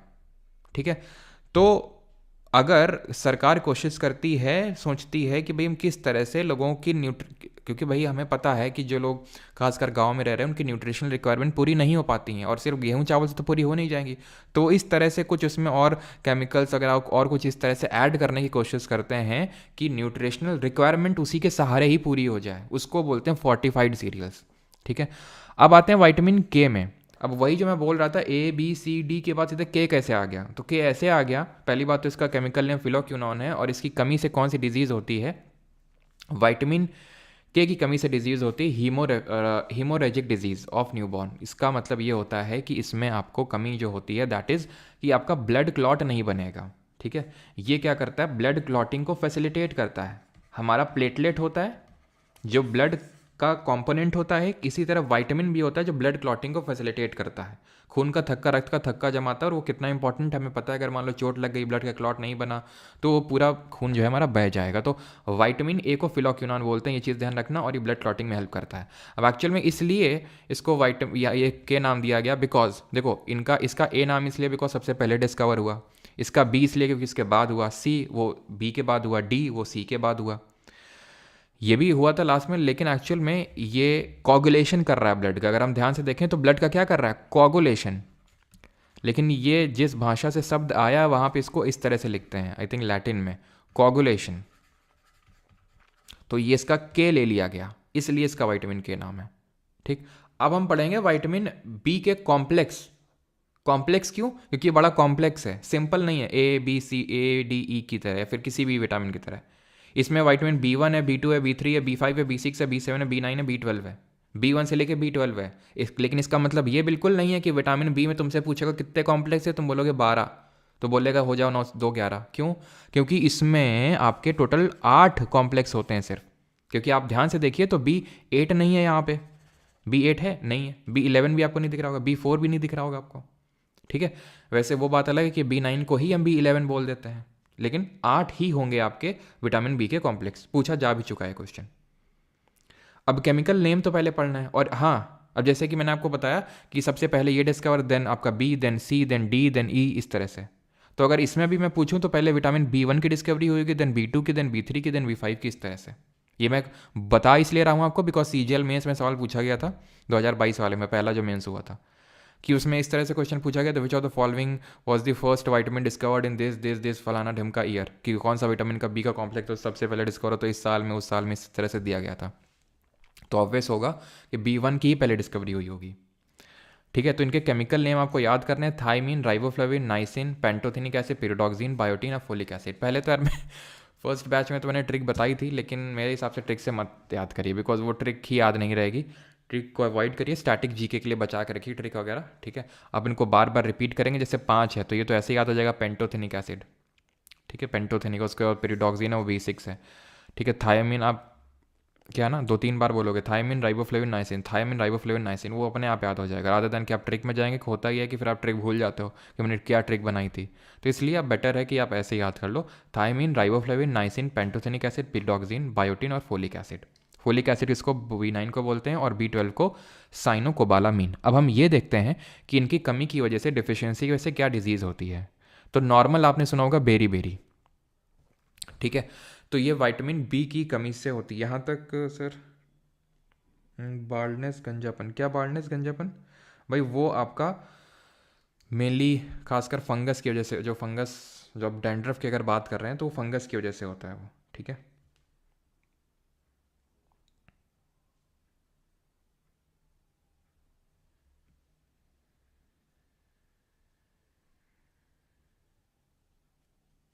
चलो, तो क्लियर है? क्लियर है। तो विटामिन B1 से कमी से क्या हो रहा है? बेरी बेरी हो रहा है, वर्निकनेस और या फिर कोरेस ऑफ साइकोसिस। अब एक्चुअल में होता है इसमें यह है कि आपका जैसे डाइजेशन प्रॉपर नहीं होगा, मेटाबॉलिज्म अच्छे से नहीं होगा। ठीक है, अभी मैंने आपको बताया था पहले कि विटामिन मिनरल का बहुत इंपॉर्टेंट रोल होता है जो हम नेगलेक्ट कर देते हैं। जैसे कि इनका मेटाबॉलिज्म बढ़ाने में, हमारी मसल्स को रिकवर करने में, नर्वस सिस्टम में, इन सब का छोटा छोटा रोल होता है बहुत। ठीक है, तो वो उससे क्या होता है आपको अगर विटामिन बी वन की कमी हुई तो बेरी बेरी हुआ, और बेरी बेरी होगा तो वही आपको ढंग से खाना नहीं पचेगा, आपका मेटाबॉलिज्म लो होने लगेगा, थकावट होने लगेगी। विटामिन बी टू की अगर बात करें, राइबोफ्लेविन, इसमें आपको डिजीज़ पढ़ने की ज़रूरत नहीं है, बाकी ये तो केमिकल नेम है जो हमने पीछे देखे थे। विटामिन बी थ्री ध्यान रखना, इसको पेलाग्रा बोलते हैं, इसकी डिफिशियंसी से होने वाली डिजीज़ को। अब ये जो पेलाग्रा है, ध्यान रखिएगा, जो विटामिन बी थ्री की कमी से हो रही है, इसको 3D डिजीज़ बोलते हैं, 3 डायमेंशनल डिजीज़ नहीं। 3D का मतलब यहाँ पर है कि जब ये होता है तो हमें डिप्थीरिया हो जाता है, हमें डर्मेटिटिस हो जाता है। डर्मेटिटिस क्या होता है, आपकी जब स्किन बेकार होने लगती है तो उसको हम बोलते हैं डर्मेटिटिस, ठीक है। और इसमें हो जाता है आपको डायरिया। डायरिया तो आप जानते ही है ना, डायरिया तो ये हो जाता है आपको इसलिए। और ये एक बैक्टीरियल इन्फेक्शन है डिप्थीरिया, जो कि हम पढ़ेंगे, जहाँ पर आपकी खासकर नोज़ और जो थ्रोट है, यानी कि जो आपका रेस्पिरेटरी ट्रैक्ट है, जो हमने पढ़ा था नोज़ एंड थ्रोट, वो इन्फेक्ट हो जाते हैं इसमें, ठीक है, पेलाग्रा वाली डिजीज़ में। तो इसलिए 3D डिजीज़ भी इसको बोलते हैं। B5 नहीं याद करना है। B6 थोड़ा सा देख लीजिए, अनीमिया, नाम प्रोटॉक्सिन, केमिकल नेम सबके याद रखने, डिजीज़ सबके नहीं। B2 का डिफिशियंसी से डिजीज़ क्या होता है नहीं याद रखना। B5 से B6 भी उतना इंपॉर्टेंट नहीं, बस थोड़ा ध्यान रखना, अनीमिया, ठीक है। B7 भी उतना इंपॉर्टेंट नहीं है, बायोटिन, ठीक है। इसमें वैसे तो डर्मेटिटिस होता है जो यहाँ पर हम देख रहे थे B3 में, ठीक है, लेकिन ये भी उतना इंपॉर्टेंट नहीं है। B1 इंपॉर्टेंट है, B3 बहुत इंपॉर्टेंट है, देन B9 इंपॉर्टेंट है। B9 को जिसको फोलिक एसिड बोलते हैं, इसमें होता है न्यूरल ट्यूब डिफेक्ट। जब बच्चा अपनी माँ के गर्भ में होता है, यानी कि when child is in the womb of a mother, या फिर वूम्ब ऑफ हिज मदर, यानी कि जब वो हमारा यूट्रस में होता है, तो उस समय उसका स्पाइनल कॉर्ड ढंग से डेवलप नहीं हो पाता है, यानी नोटोकॉर्ड है ना, नोटोकॉर्ड, वही स्पाइनल कॉर्ड ढंग से डेवलप नहीं हो पाता है, तो उसी को हम बोलते हैं न्यूरल ट्यूब डिफेक्ट। क्योंकि वो ट्यूब जो होती है जिसको ढंग क्लोज होना होता है, वो ढंग से क्लोज नहीं हो पाती है, अगर विटामिन B9 की ज़्यादा ही डिफिशियंसी हो गई तो ये ऊपर जो लिखा है मेगालोब्लास्टिक अनीमिया, वो याद नहीं रखना है आपको, सिर्फ न्यूरल ट्यूब डिफेक्ट याद रखना है आपको, ठीक है। और B12 की कमी की वजह से मेगोब्लास्टिक अनीमिया, या फिर ध्यान रखेंगे परनीशियस अनीमिया, इसको बोलते हैं एक सेकेंड, स्पेलिंग आई थिंक गलत हो गई है, परनीशियस अनीमिया बोलते हैं, परनीशियस अनीमिया, ठीक है। अगर सोर्सेज की अगर बात कर लें तो सोर्सेज क्या हो जाएंगे, तो सोर्सेज हो जाएंगे आपके यहाँ पर, अगर विटामिन बी में आएंगे तो meet, sea food, poultry, eggs, पूछेगा नहीं आपसे ज़्यादा, तो विटामिन डी के बस ध्यान रखना। और विटामिन सी पे अभी हम आते हैं। विटामिन ए में क्या है, स्पिनच हैं, कैरेट्स हैं, है ना। कैरेट का ज़रा बताओ रेड कलर किस वजह से होता है। स्वीट पोटैटो हो गया, रेड पेपर्स हो गया, yellow fruit such as mango, papaya, apricot. और येलो कलर क्यों होता है फ्रूट्स का, तो वही रेड कलर क्यों होता है इसका, बीटा कैरोटीन, है ना। जो हमारा कैरोटोनाइड होता है, कैरोटोनाइड क्या होते हैं, काइंड ऑफ क्रोमोप्लास्ट होते हैं, तो बीटा कैरोटीन हो गया। येलो होता है इनका जैंथोफिल की वजह से, जैंथोफिल की वजह से। विटामिन सी पे आते हैं अभी। तो विटामिन सी का जो केमिकल नेम है, इट इज़ एस्कॉर्बिक एसिड, और इसकी कमी की वजह से, इसकी डिफिशियंसी की वजह से जो डिजीज़ होती है, दैट इज़ स्कर्वी। इसमें क्या होता है स्कर्वी में, तो स्कर्वी में ध्यान रखना, ये जो स्कर्वी होता है, तो एक तो यहाँ पर ब्लीडिंग गम्स का प्रॉब्लम होगा हमें। ब्लीडिंग गम का मतलब मसूड़े से खून निकलना, प्लस ध्यान रखना यहाँ पे जो स्किन है उसमें रैशेस पड़ने लगते हैं। तो ये जो डिजीज़ेज़ होती हैं, जब हमारे बॉडी में विटामिन सी की डिफिशियंसी होगी तब हमको देखने को मिलती है। और इसके जो प्राइमरी सोर्सेज होते हैं वो हमारे सिट्रस फ्रूट होते हैं, खट्टे फल होते हैं, जैसे कि हमारा इंडियन गूसबेरी हो गया, यानी कि जो आंवला जिसको बोलते हैं, पोटैटो, स्ट्रॉबेरीज़। तो ये चीज़ ध्यान रखना, इसमें मेनली आपके आते हैं आपके जो सिट्रस फ्रूट्स होते हैं ना, लेमन वगैरह, ठीक है। और विटामिन ई के तो मैंने आपको बता ही दिए थे क्या क्या है। बाकी मतलब मेन सोर्सेज से ज़्यादा इंपॉर्टेंट होता है इनका केमिकल नेम और इनकी कमी की वजह से होने वाली डिजीज़। जैसे विटामिन ई की अगर कमी होगी तो क्या होगा, इसमें आपको एंटी स्टेरिलिटी भी देखने को मिलती है। एंटी स्टेरिलिटी का जिसको बोलते हैं बांझपन बोलते हैं, ठीक है, क्योंकि ये जो हमारे रिप्रोडक्टिव ट्रैक्ट्स होते हैं, रिप्रोडक्टिव ऑर्गन्स होते हैं, उनको भी प्रॉपरली डेवलप करने में हेल्प करता है विटामिन ई। ब्यूटी विटामिन तो है ही, साथ ही साथ इसमें भी हेल्प करता है, तो ये भी इंपॉर्टेंट है। विटामिन क्लियर हुआ, जल्दी से कंफर्म करेंगे, विटामिन क्लियर हुआ।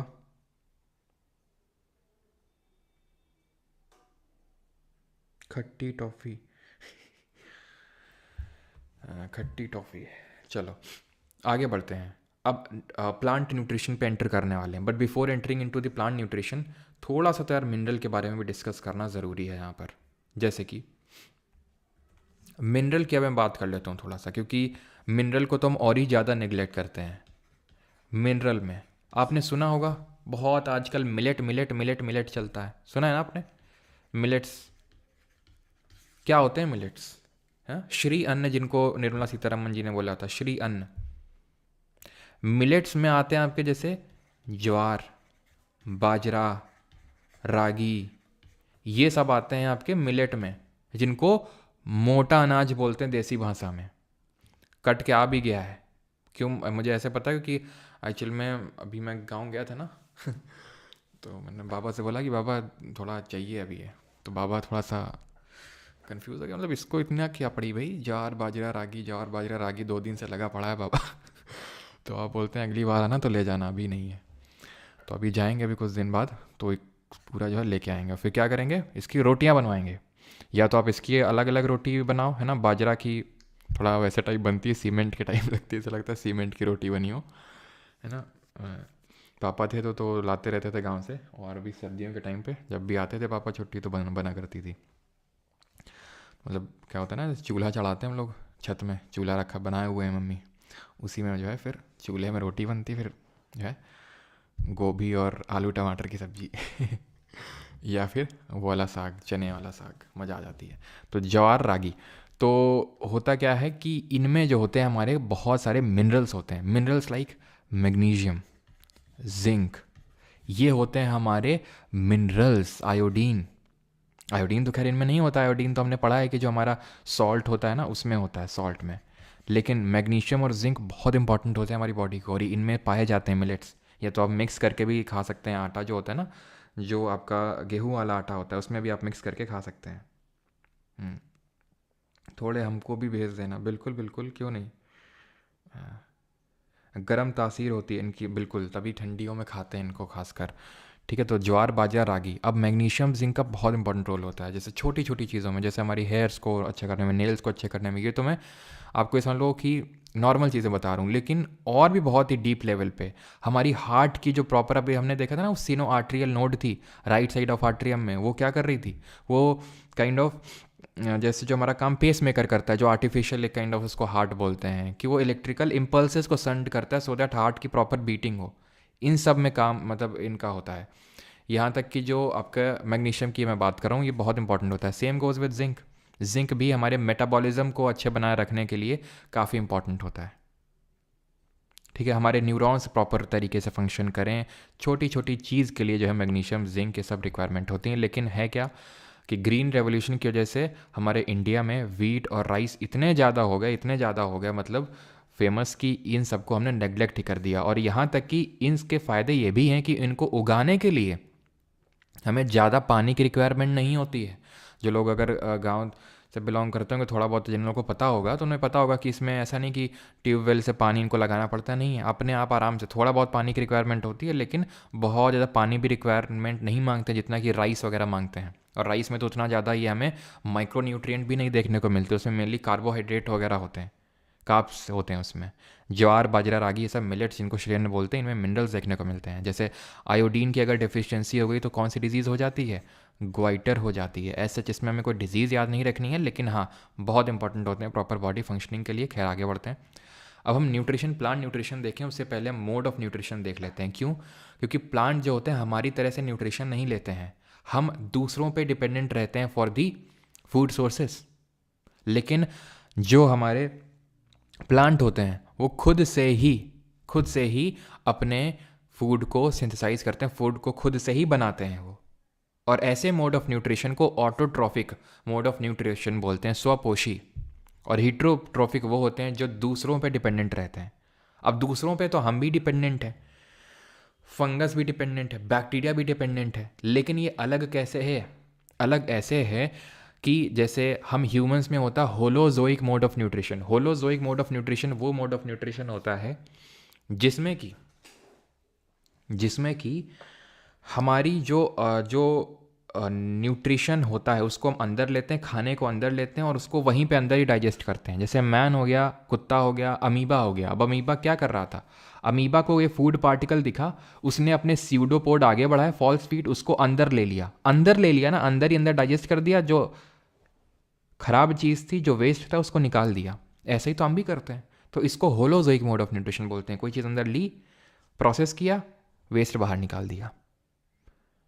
पैरासिटिक का मतलब होता है परजीवी, जो दूसरों पे डिपेंडेंट होता है, दूसरों को खून चूस के खुद जो है वो करता है। इससे निमाटोड हो गया हमारे, निमाटोड, एस्टेल मेंथेस हमने पढ़ा था ना,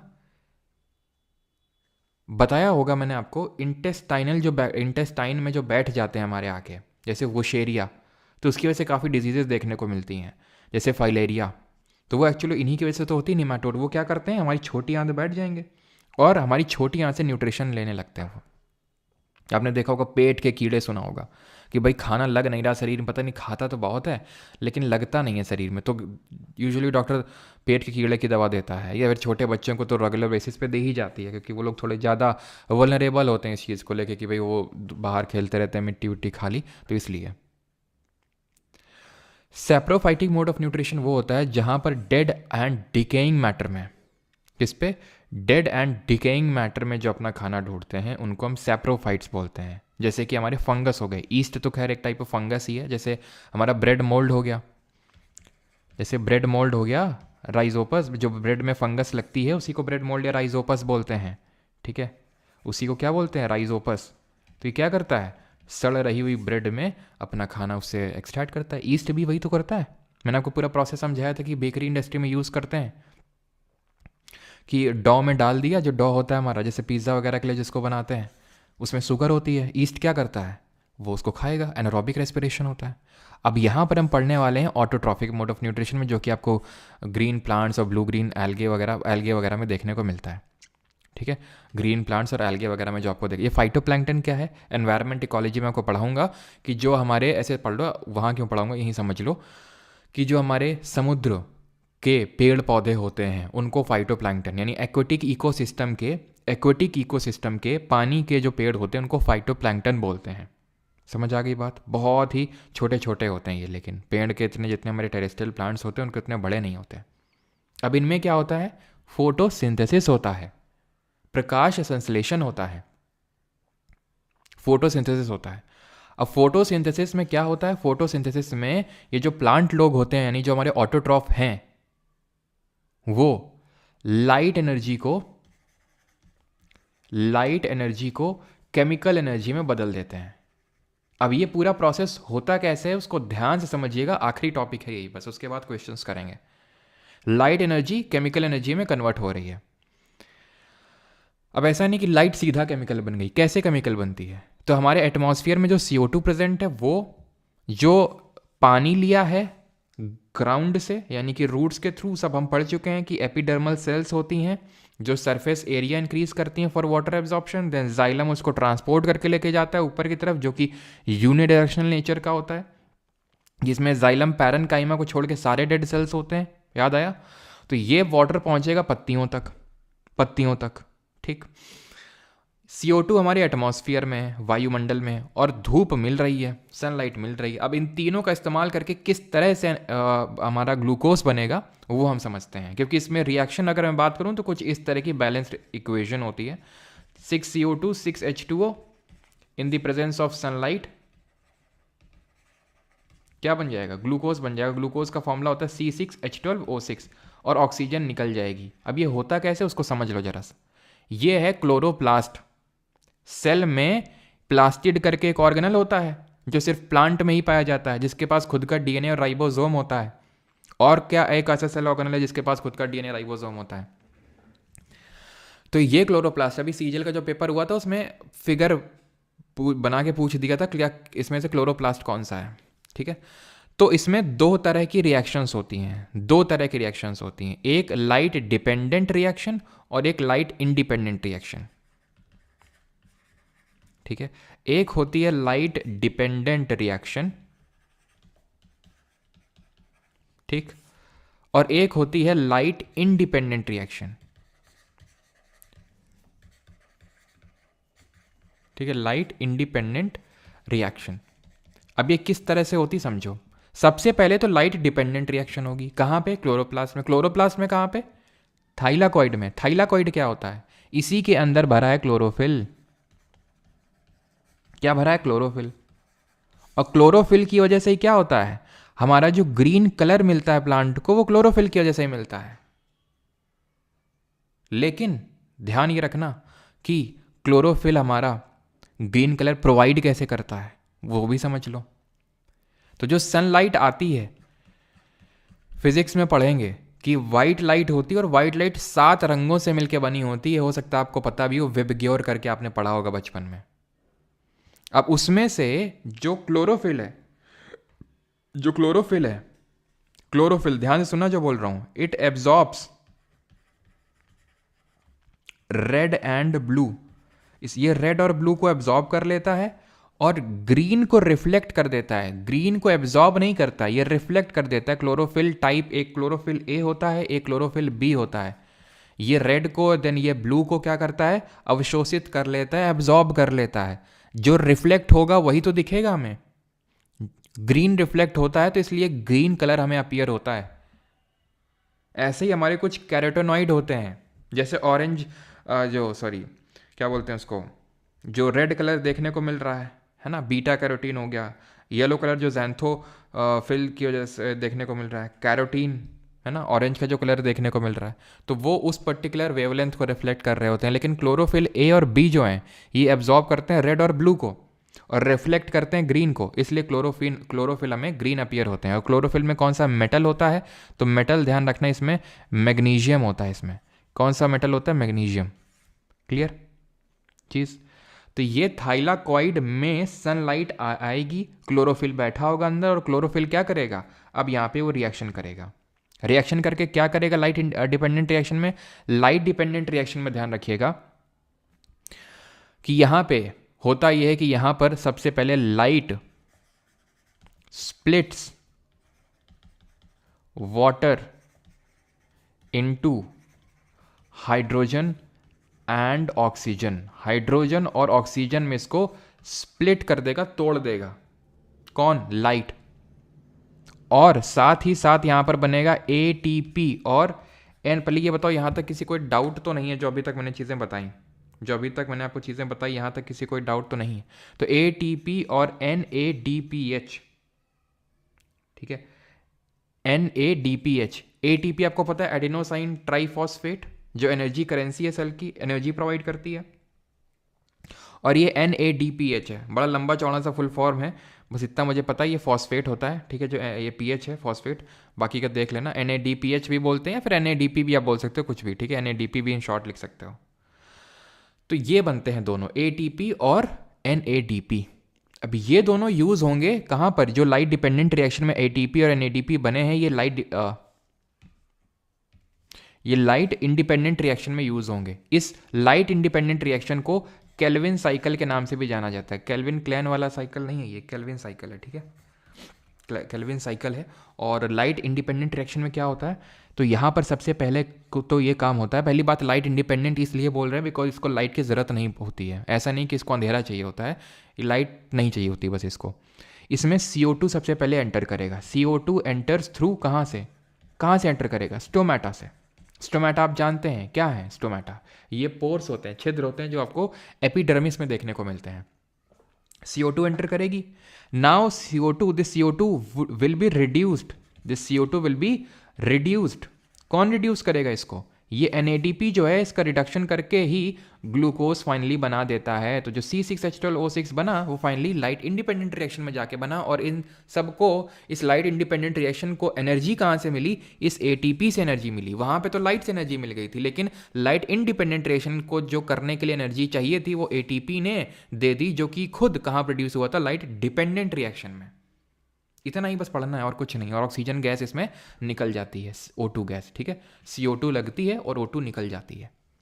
क्लियर है?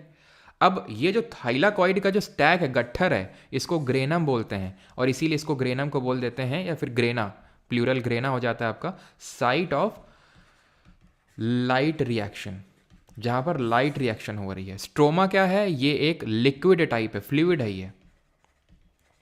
और ये साइट ऑफ डार्क रिएक्शन है, ये जहां पर वो केल्विन साइकिल चल रही है, डार्क रिएक्शन। बस इतना ही पढ़ना है आपने, ठीक है। प्लांट के मैक्रो और माइक्रो न्यूट्रिएंट क्या होते हैं थोड़े से वो समझ लेते हैं। तो प्लांट के मैक्रो न्यूट्रिएंट होते हैं NPK, ठीक है, आपको ये पता होगा। केल्विन क्लेन दिशा पाटनी ना सर, दिशा पाटनी पहनती है केल्विन क्लेन। अच्छा, दिशा पाटनी को काफ़ी देख रहे हो आजकल, है अपना करियर उतना देख लो। दिशा पाटनी ये पहनती हैं वो पहनती हैं। खैर, NPK नाइट्रोजन, फॉस्फोरस और पोटेशियम। अच्छा, पोटेशियम क्या आपको पता है पोटेशियम किस में होता है? जो आपका एप्पल होता है ना, उसमें पोटेशियम की मात्रा काफ़ी होती है और काफ़ी इंपॉर्टेंट होता है। वो भी हार्ट की प्रॉपर ब्रीदिंग के लिए, सॉरी प्रॉपर फंक्शनिंग के लिए। हार्ट अगर प्रॉपर जिन लोगों का फंक्शन नहीं करता एकदम से, अगर मान लेते हैं कि बहुत ज़्यादा हाई BP, मतलब आई थिंक जब बहुत ज़्यादा लो BP हो जाता है तब पोटेशियम चढ़ाया जाता है, अगर बहुत ज़्यादा किसी का ब्लड प्रेशर एकदम से गिर जाता है तो, ठीक है। तो NPK, ठीक है, NPK ध्यान रखना, ये होते हैं हमारे macro nutrient. Sulphur, calcium, magnesium और कार्बन, हाइड्रोजन और ऑक्सीजन, ध्यान रखना ऑक्सीजन, यानी CHO इन्हीं से मिलके ही हमारा कार्बोहाइड्रेट बनता है। कार्बोहाइड्रेट हमारा CHO से मिलके बनता है। जैसे प्रोटीन में अगर जब हम बात करते हैं ना, तो प्रोटीन में नाइट्रोजन की बहुत रिक्वायरमेंट होती है प्रोटीन मेकिंग में। जो अमीनो एसिड्स होते हैं वो हमारे नाइट्रोजन से मिल के बनते हैं। और यहाँ वहीं अगर हम कार्बोहाइड्रेट की बात करें तो कार्बन, हाइड्रोजन और ऑक्सीजन से मिलके बनते हैं। तो मैक्रो में CHO, NPK और सल्फर, कैल्शियम और मैग्नीशियम। बस आपको मैक्रो ध्यान रखना है, माइक्रो नहीं पढ़ने हैं आपको, क्योंकि मैक्रो आप याद कर लो, इसके अलावा जो भी आएगा आपके सामने वो माइक्रो हो जाएगा। मैग्नीशियम माइक्रो है लेकिन मैंगनीज माइक्रो है। यूरिया की बात करेंगे तो यूरिया जो होता है, मैं आपको आई थिंक मैंने पहले ही बताया होगा, वैसे केमिस्ट्री में इस चीज़ को हम पढ़ेंगे। किसको बनाने के मल्टीपल तरीके होते हैं, या तो हम अमोनिया, ठीक है, और कार्बन डाइऑक्साइड लेके बना देते हैं under high atmospheric pressure ammonia, जिसका फॉर्मूला होता है NH2CONH2। कोई इस रिएक्शन का नाम बताएगा क्या बोलते हैं इसको? और या फिर हम अमोनियम साइनेट से भी इसको बना देते हैं, NH4CNO से भी NH2CONH2 को बना देते हैं। तो ये कैसा है हमारा यूरिया जो है, ये एक नाइट्रोजन बेस्ड फर्टिलाइजर है, क्योंकि यहाँ पर आपको देख सकते हैं नाइट्रोजन है। तो urea is a nitrogen based fertiliser. और बताते हैं कि इसमें जितना नाइट्रोजन होता है वो किसी फर्टिलाइजर में आपको देखने को नहीं मिलेगा जितना इसमें होता है नाइट्रोजन कंटेनिंग, ठीक है, फर्टिलाइजर। जो हमारी लेग्यूम्स होती हैं, लेग्यूम्स आप समझते हैं क्या होती हैं? लेग्यूम्स जिसमें कि हमारे जैसे दालें आती हैं, मटर का पेड़ आता है, ठीक है, तो लेग्यूम्स होते हैं ये। लेग्यूम्स को क्या है कि प्रोटीन, मतलब लेग्यूम्स को फर्टिलाइज़र की रिक्वायरमेंट नहीं होती है, बिकॉज लेग्यूम्स की जो रूट्स होती हैं, जो इनकी जड़ें होती हैं, उसमें हमें देखने को मिलते हैं nitrogen fixing bacteria. Nitrogen fixing bacteria क्या है? एक्चुअल में नाइट्रोजन तो भर भर के हमारे एटमॉस्फेयर में 78% नाइट्रोजन है ना हमारे एटमॉस्फेयर में, लेकिन वो नाइट्रोजन डायरेक्टली प्लांट कंज्यूम नहीं कर सकते हैं। ऐसा नहीं कि नाइट्रोजन 78% है तुरंत खींच लिए उसको ना, उसके लिए चाहिए कि भाई कोई बैक्टीरिया अगर उसको कन्वर्ट कर दे जिस फॉर्म में प्लांट उसको ले सकते हैं, क्योंकि जिस फॉर्म में टहल रहा है एटमॉस्फेयर में नाइट्रोजन, उस फॉर्म में वो नहीं ले सकते हैं उसको। तो ये जो बैक्टीरिया होते हैं उसको उस फॉर्म में कन्वर्ट कर देते हैं जिस फॉर्म में उसको ले सकता है। जैसे कि आपका राइजोबियम, एग्जाम्पल के तौर पे जैसे राइजोबियम हो गया, आपका एजोबैक्टर हो गया, ये सब क्या होते हैं? ये नाइट्रोजन फिक्सिंग बैक्टीरिया होते हैं आपके, जो इनकी रूट्स में पाए जाते हैं, जैसे दालें, पल्सेस, ठीक है, इनकी रूट्स में पाए जाते हैं। तो इनमें हमें क्या करना होता है? इनमें फर्टिलाइजर की रिक्वायरमेंट नहीं पड़ती है इसीलिए, ठीक। बाकी ये चीज़ तो आपको पता है, टमाटर का लाइकोपीन कैसे कलर होता है, कैरेट का बीटा कैरोटीन की वजह से, अगर वो येलोइश कलर की है तो वो ज़ैंथोफिल की वजह से, रेड जो कैप्सिकम होती है बीटा कैरोटीन की वजह से, चेरीज़ जो होती हैं एप्पल, ब्लूबेरी, ग्रेप्स, पॉमग्रेनेट, ये एंथोसाइनिन की वजह से। कैरेटोनॉइड क्या होते हैं? कैरेटेनॉइड जैसे कि हमने पढ़ा था, प्लास्टिड के 3 प्रकार होते हैं, क्लोरोप्लास्ट जो अभी हम पढ़े, क्रोमोप्लास्ट जो कलर प्रोवाइड करता है, तो क्रोमोप्लास्ट एक तरह का ही है, और ल्यूकोप्लास्ट का फंक्शन बताइए जल्दी से। In brown algae food is stored in the form of complex carbohydrate that may be in the form of laminarin and mannitol, ये दो फॉर्म्स होते हैं। मैंने आपको पढ़ाया था जब ब्राउन एल्गे पढ़ाया था, भूरा शैवाल, तो ये मैंने आपको बताया था लैमिनेरिन और मैनिटोल के बारे में। तो इस ये एक फॉर्म ऑफ कार्बोहाइड्रेट है जिसके फॉर्म में इसको लेते हैं। मैंने आपको बताया था कि ब्राउन एल्गे को हम खा भी सकते हैं, जैसे कि हमारा क्या होते हैं, लैमिनेरिया होता है, केल्प होता है, और क्या होता है, और आपका सरगैसम होता है। इसी तरह अगर हम देखें तो मैंने आपको क्लोरेला भी पढ़ाया था, ये ग्रीन एल्गे होता है, पढ़ाया था ना। ग्रीन एल्गे में क्लैमिडोमोनास था, क्लैडोफोरा था, ठीक है। तो ये सब क्या थे, स्पाइरोगैरा था, ग्रीन एल्गे थे। तो क्लोरेला जो है ये बनता है ग्रीन एल्गे से, और इसको हम क्या बोलते हैं, ब्राउन एल्गे को फाइयोफाइके बोलते हैं, याद है ना सबको, इसको फाइयोफाइके बोलते हैं। और ग्रीन एल्गे को क्या बोलते हैं, ग्रीन एल्गे को बोलते हैं क्लोरोफाइके। और एल्गे का पूरा स्ट्रक्चर याद होना चाहिए कि ये रूट्स को क्या बोलते हैं, होल्ड फास्ट बोलते हैं, और जो स्टेम्स होती हैं उसको क्या बोलते हैं जरा बताओ। और स्टेम के बीच में क्या लगे होते हैं, गैस चैम्बर लगे होते हैं जो इसको फ्लोट करने में हेल्प करते हैं। तो ये जो क्लोरेला हो गया। इसी तरह स्पिरुलिना बताया था मैंने, स्पिरुलिना क्या ये भी ग्रीन एल्गे होता है, क्या स्पिरुलिना भी ग्रीन एल्गे होता है, जल्दी से बताएंगे। ये प्रोटीन और आयरन में बहुत रिच होता है। ये starch are made of long chain of glucose. Starch क्या होता है, तो जो हमारे प्लांट्स जो ये अपना खाना बनाएंगे, जो ग्लूकोज बनाएंगे, स्टोर्ड फॉर्म होता है इसका स्टार्च, ठीक है, stored in the form of starch, stored in the form of starch. Starch क्या है, कॉम्प्लेक्स शुगर है, और इसी कॉम्प्लेक्स शुगर को सिंपल शुगर में कन्वर्ट करता है कौन, जो हमारा सेलिवरी एमाइलेस होता है वो। स्पिरुलिना हमारा ग्रीन एल्गे नहीं होता है, स्पिरुलिना हमारा ब्लू ग्रीन एल्गे होता है, ब्लू ग्रीन एल्गे, ठीक है, ब्लू ग्रीन एल्गे। मोनेरा होता है, बहुत सही बेटा, मोनेरा होता है ये। हम्म,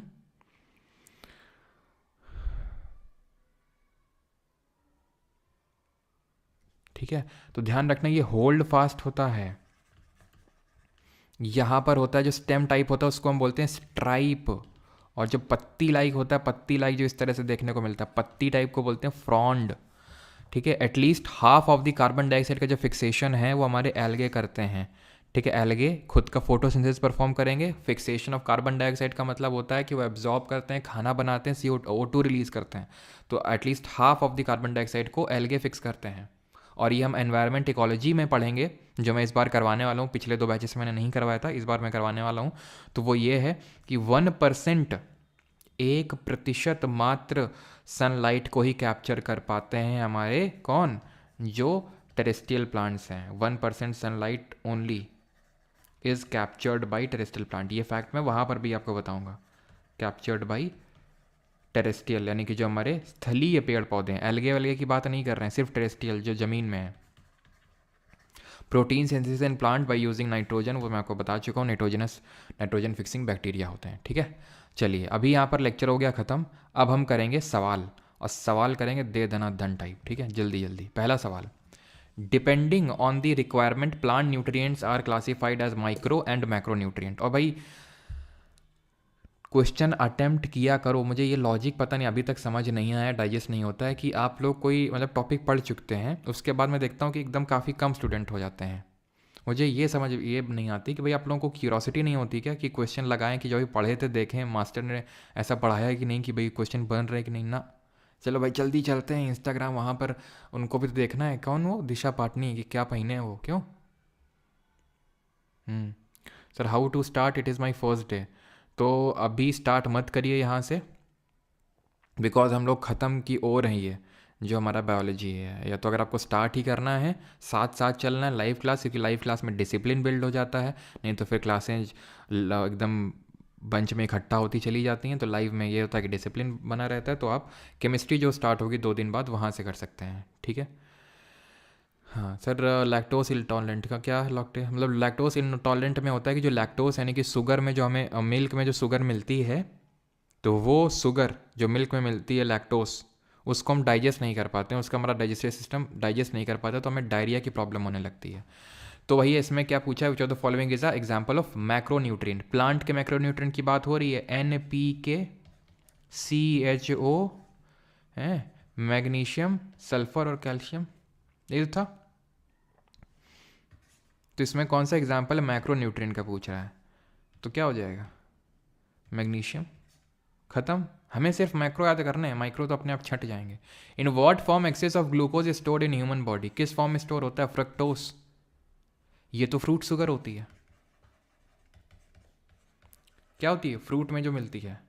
ग्लाइकोजन के फॉर्म में ह्यूमन बॉडी में स्टोर होती है। आज के लेक्चर में नहीं, डाइजेस्टिव सिस्टम वाले चैप्टर में बताया था जिस तरह से स्टार्च के फॉर्म में स्टोर होती है प्लांट्स में। ठीक है, अगला देखिए, विच of the following limits the number of trophic level in food chain. ये आपको क्वेश्चन नहीं करना है बिकॉज ये ट्रॉफिक चेन वाले उसमें उस लेक्चर में करेंगे जिस एनवायरमेंट इकोलॉजी जब पढ़ेंगे। Fertilisers are use to obtain higher yields of crops, however all the nutrients are usually not available in fertilizers. which of the following nutrient is not available in fertilizer? क्या fertiliser में available नहीं होता है? तो fertiliser में N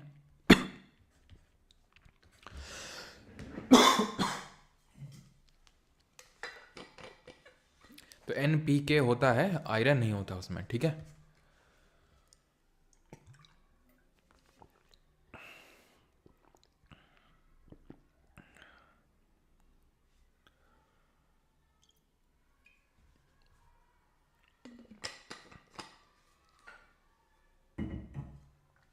ठीक है। The disease of rickets develops in children due to the deficiency of C, D, A या फिर B। तो C की कमी की वजह से तो स्कर्वी होगा आपका, D की कमी की वजह से छोटे बच्चों में रिकेट्स होता है, A की कमी की वजह से क्या होता है? A की कमी की वजह से होता है नाइट ब्लाइंडनेस, रतौंधी और ज़रब्थैल्मिया। ठीक है, नाइट ब्लाइंडनेस या फिर ज़रब्थैल्मिया। एंड B की कमी की वजह से बेरी बेरी, पेलाग्रास, है ना, आपका परनीशियस एनीमिया, ये सब होते हैं। 6th number, kwashiorkor is a form of mall nutrition is cause by the deficiency of. तो क्वाशियोरकर किसकी कमी से होता है? मिनरल, विटामिन, फैट या प्रोटीन। तो हमने पढ़ा था कि जो प्रोटीन होती है उसकी डिफिशियंसी से होती है, और ओवरऑल न्यूट्रिशन की डिफिशियंसी से कौन सी डिजीज़ होती है अगर ओवरऑल न्यूट्रिशन डिफिशियंसी हो जाती है तो?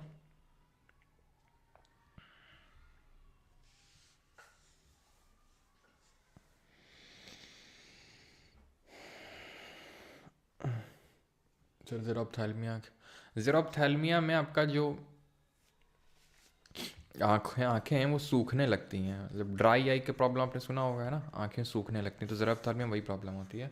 आपके जो लैक्रिमल ग्लैंड्स हैं वो इनफ, लैक्रिमल ग्लैंड जो हमारे आंखों में होते हैं वही आंसू बनाते हैं, तो वो बना नहीं पाते हैं उतना। ठीक है, तो वो प्रॉब्लम हो जाती है इसमें।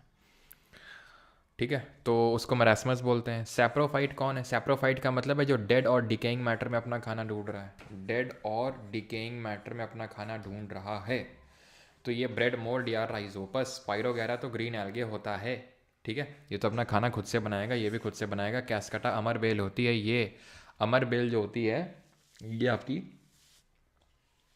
जो हमने तीसरा मोड ऑफ न्यूट्रिशन पढ़ा था कि भाई दूसरों का खून चूस के, तो कैस्कटा अमरबेल वही है कि दूसरों का सहारा लेके ग्रो करती है। Which of the following category of biomolecule does starch belong to? तो स्टार्च क्या है? प्रोटीन है, कार्ब है, लिपिड है, न्यूक्लिक एसिड है। तो हमने देखा था स्टार्च एक कॉम्प्लेक्स कार्बोहाइड्रेट है। Who among the following is considered as father of vitamin therapy? तो विटामिन थेरेपी का फादर, पिता किसको बोलते हैं? तो ये हम बोलते हैं, ये आपका CSF AC 2023 में क्वेश्चन पूछा गया है। ये है आपका कैसमीर फंक, जिन्होंने 1912 में नामकरण किया था। विच of the following group of organism correctly make a food chain? तो अभी फूड चेन हमने पढ़ा ही नहीं है। वैसे तो नॉर्मल सा है कि भाई ग्रास होगा देन गोट, गोट को ह्यूमस थोड़ी ना, ह्यूमस भी खा सकते हैं लेकिन मेनली यहाँ पर इंसेक्ट, फ्रॉग, ग्रास। हाँ, इंसेक्ट को फ्रॉग थोड़ी ना खाता है भाई। ठीक है, पहले तो ग्रास आएगा, देन इंसेक्ट आएगा, देन फ्रॉग आएगा, ये भी नहीं होगा। ठीक है, एलिफेंट को गोट, ये होगा आपका। ठीक है, चलिए, वैसे तो अभी करना नहीं है इसको, हमने फूड चेन पढ़ा नहीं है। Major source of vitamin and mineral for vegetarian is, तो विटामिन और मिनरल का मेजर सोर्स क्या है? It's also my first class, then how to complete the completed topic. देखो, पॉलिटी हो चुका है, ज्योग्राफी हो चुका है, और बायोलॉजी भी खत्म होने को आया है। अब आज से आपने शुरू किया है, मेरे हिसाब से तो केमिस्ट्री के साथ शुरू करना चाहिए था अगर आपको लाइव क्लास लेनी चाहिए थी, बिकॉज स्टार्टिंग से शुरू करना चाहिए। बिकॉज अब काफ़ी चीज़ें हैं, कुछ चीज़ें हैं जैसे कि ग्लाइकोजन वाली चीज़ है तो आपको नहीं समझ में आई होगी, वो हम पहले डाइजेस्टिव सिस्टम में पढ़ चुके हैं। ठीक है, सर मेरे पास 2.0 है, क्या 3.0 बैच की ज़रूरत है? ऐसा सच बहुत ज़्यादा ज़रूरत तो नहीं है, लेकिन किसी को अगर जैसे अपग्रेड करवाना होता है कि भाई 2.0 को हमें ज़्यादा और अपग्रेड करना है, काइंड ऑफ कि हमें वैलिडिटी बढ़ानी है, तो मैं एडवाइस करूँगा कि 3.0 में को मतलब वो कर लो। एक मैं कूपन कोड क्रिएट कर दूंगा जो सिर्फ GK 2.0 जिन्होंने ले रखा है सिर्फ उन्हीं के ही बैच में लगेगा वो code.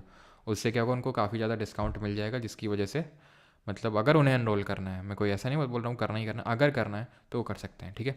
Major source of vitamin and mineral for vegetarian is, तो विटामिन और मिनरल का वेजिटेबल और फ्रूट्स होता है, वेजिटेबल एंड फ्रूट, ठीक है। सोयाबीन में प्रोटीन होता है, मिल्क में वही कैल्शियम वगैरह होता है, तो ये तो होगा नहीं आपका, ठीक है। आंसर यहाँ पर ऑप्शन नंबर सी होगा। Intestinal bacteria are main source of which of the following vitamin, तो इंटेस्टाइन में जो बैक्टीरिया बैठा होता है, समझ रहे हैं आप, इंटेस्टाइन में जो बैक्टीरिया बैठे होते हैं वो भी काफ़ी अच्छे होते हैं। तो इंटेस्टाइन में जो बैक्टीरिया बैठे होते हैं, खासकर जो हमारा कोलॉन होता है, कोलॉन वही पार्ट होता है लार्ज इंटेस्टाइन का जो वाटर एब्जॉर्प्शन को फैसिलिटेट करता है, लास्ट पार्ट होता है एकदम लार्ज इंटेस्टाइन का। पहला पार्ट क्या होता है लार्ज इंटेस्टाइन का, जरा बताएंगे। तो ये विटामिन B12 का जो है मेन सोर्स होता है। Which of the following statement about process of photosynthesis correct, तो प्रकाश संश्लेषण के बारे में कौन सा यहाँ पर कथन सही है। Chemical energy is converted into light energy, light energy is directly, अच्छा ठीक है मल्टीपल है। तो carbon dioxide is oxidise to form carbohydrate, तो कार्बन डाइऑक्साइड का ऑक्सीडेशन होता है, मैंने आपको बताया था रिडक्शन होता है, कहाँ पर होता है, लाइट इंडिपेंडेंट रिएक्शन यानी कि केल्विन साइकिल में होता है। Water molecule splits into hydrogen and oxygen, light energy is directly use to split water, light energy directly use नहीं होती है, इनडायरेक्ट यूज़ होता है, यानी कि पहले वो क्लोरोफिल में स्ट्राइक करेगी देन वो तोड़ेगी उसको। तो option number C will be the correct answer. Correct पूछा तो water molecule splits into hydrogen and oxygen. Which of the following statement about fertiliser is not correct, तो फर्टिलाइजर के बारे में यानी कि आपका उर्वरक के बारे में कौन सा कथन है सही नहीं है। Urea is a phosphorus containing fertiliser, तो पहला वाला ही गलत हो गया बिकॉज NH2CO NH2 तो नाइट्रोजन कंटेनिंग फर्टिलाइजर है ये, ठीक है। फर्टिलाइज़र डालने से फर्टिलिटी यानी कि उर्वरक डालने से मृदा की जो उर्वरता होती है वो बढ़ जाती है, बिल्कुल सही बात है। और यूरिया में बहुत ज़्यादा नाइट्रोजन होता है आपका, ठीक है। और यूरिया को प्रिपेयर करते हैं अमोनिया और कार्बन डाइऑक्साइड को मिला के उनके एक्शन से हाई प्रेशर और हाई टेम्परेचर में। Organism capable of using CO2 as principal carbon sources are called as, वो ऑर्गेनिज्म जो CO2 को यूज़ कर लेते हैं अच्छे से उनको हम क्या बोलते हैं, उनको हम बोलते हैं पैरासाइट, नहीं उनको हम बोलते हैं ऑटोट्रॉफ, ठीक है। पैरासाइट तो जैसे हमारी कैस्कटा थी, अमरबेल थी। आखिरी क्वेश्चन देखिए जो इसमें पूछा कि आपका that is which of the following is not a requirement for photosynthesis, तो क्लोरोफिल की रिक्वायरमेंट होती है, CO2 की, वाटर की, लेकिन O2 तो एक बाई प्रोडक्ट होता है, ये रिक्वायर्ड नहीं होता है आपका। अच्छा एक और, which of the following disease is cause due to the deficiencies of vitamin D, vitamin D की कमी से क्या होता है, तो बेरी बेरी B1 की डिफिशियंसी से, स्कर्वी C की, डी, ठीक है। चलो एक और कर दो, विच of the following combinations most appropriately represent the component of balance diet, तो बैलेंस डाइट में क्या क्या आता है, कार्बोहाइड्रेट आता है, प्रोटीन आता है, फैट आता है, vitamin, minerals, fibre, water. Fibre क्या होते हैं, फाइबर आपका क्या करता है, फाइबर आपका कॉन्स्टिपेशन की प्रॉब्लम को सॉल्व करता है, आपका बॉवल मूवमेंट अच्छा कर देता है, जो आपका खाना खाते हैं वो उसका अच्छी तरह से उसका पूरा मूवमेंट होता है इंटेस्टाइन के थ्रू, ठीक है। अब ये क्यों नहीं है कि क्यों कार्बोहाइड्रेट विटामिन बेकार होते हैं, बेकार नहीं, क्योंकि इसमें फाइबर और वाटर नहीं है इसलिए, ठीक है। सब कुछ होना चाहिए बैलेंस डाइट में। Food like margarine, fried food, cookie, chips, snack food unhealthy consider किया जाता है, क्यों, कौन सा टाइप ऑफ फैट होता है इनमें, trans fat, monosaturated, poly unsaturated या फिर सैचुरेटेड, तो इनमें ट्रांस फैट होता है, इसलिए जो है इनको बेकार कंसिडर किया जाता है। आखिरी कर लो, जितने होंगे फिर आगे नहीं करेंगे, आपके लिए होमवर्क हो जाएंगे। विच of the following food is not naturally rich in protein, green leafy vegetable, yes ये प्रोटीन नहीं होता है वेजिटेबल में, ठीक है। आपको दही में, आपको अंडे का जो वाइटिश पार्ट होता है, लेंटिल हो गया, दाल, उसमें देखने को मिलता है, ग्रीन लीफी वेजिटेबल में नहीं। एक क्वेश्चन तुम्हारे लिए होमवर्क है, ठीक है। Which of the following is released in the process of photosynthesis, प्रकाश संश्लेषण में क्या निकलता है आपका, तो आपको ही पता है क्या निकलता है, ऑक्सीजन निकलता है, CO2 और H2O लग के मिल आपका ग्लूकोज बनता है और ऑक्सीजन निकलती है। Which of the following grains contain oryzenin, oryzenin किस में होता है, तो ओराइजेनिन एक तरह का प्रोटीन होता है काइंड ऑफ, जो ग्लूटेलिन मैंने आपको बताया था जो चावल में होता है, राइस में, तो ये टाइप ऑफ ग्लूटेलिन होता है, ग्लूटेलिन का टाइप होता है oryzenin. Fourth, what happens to the guard cells when water flows into them, तो जो गार्ड सेल्स होती हैं तो जब उनमें पानी जाता है तो क्या होता है, हम पढ़ चुके हैं यार ये, ठीक है, कर चुके हैं। प्लांट्स दैट आर कि वो फूल जाएंगे, मतलब सॉरी जब वो पानी जाएगा तो वो क्या होंगे, फूल जाएंगे और वो टर्जिएट हो जाएंगे और खुल जाएंगी वो, सो दैट पानी बाहर जा सके। Water that are adapted to live under plenty, कर चुके हैं, हेलियोफाइट होगा, ठीक है। Leaves have a green pigment called dash which helps to capture the energy from the sunlight, तो कौन सा ग्रीन पिगमेंट होता है जो सनलाइट के कैप्चरिंग में हेल्प करता है, जैंथोफिल तो नहीं है, जैंथोफिल तो ये येलो पिगमेंट से एसोसिएटेड है।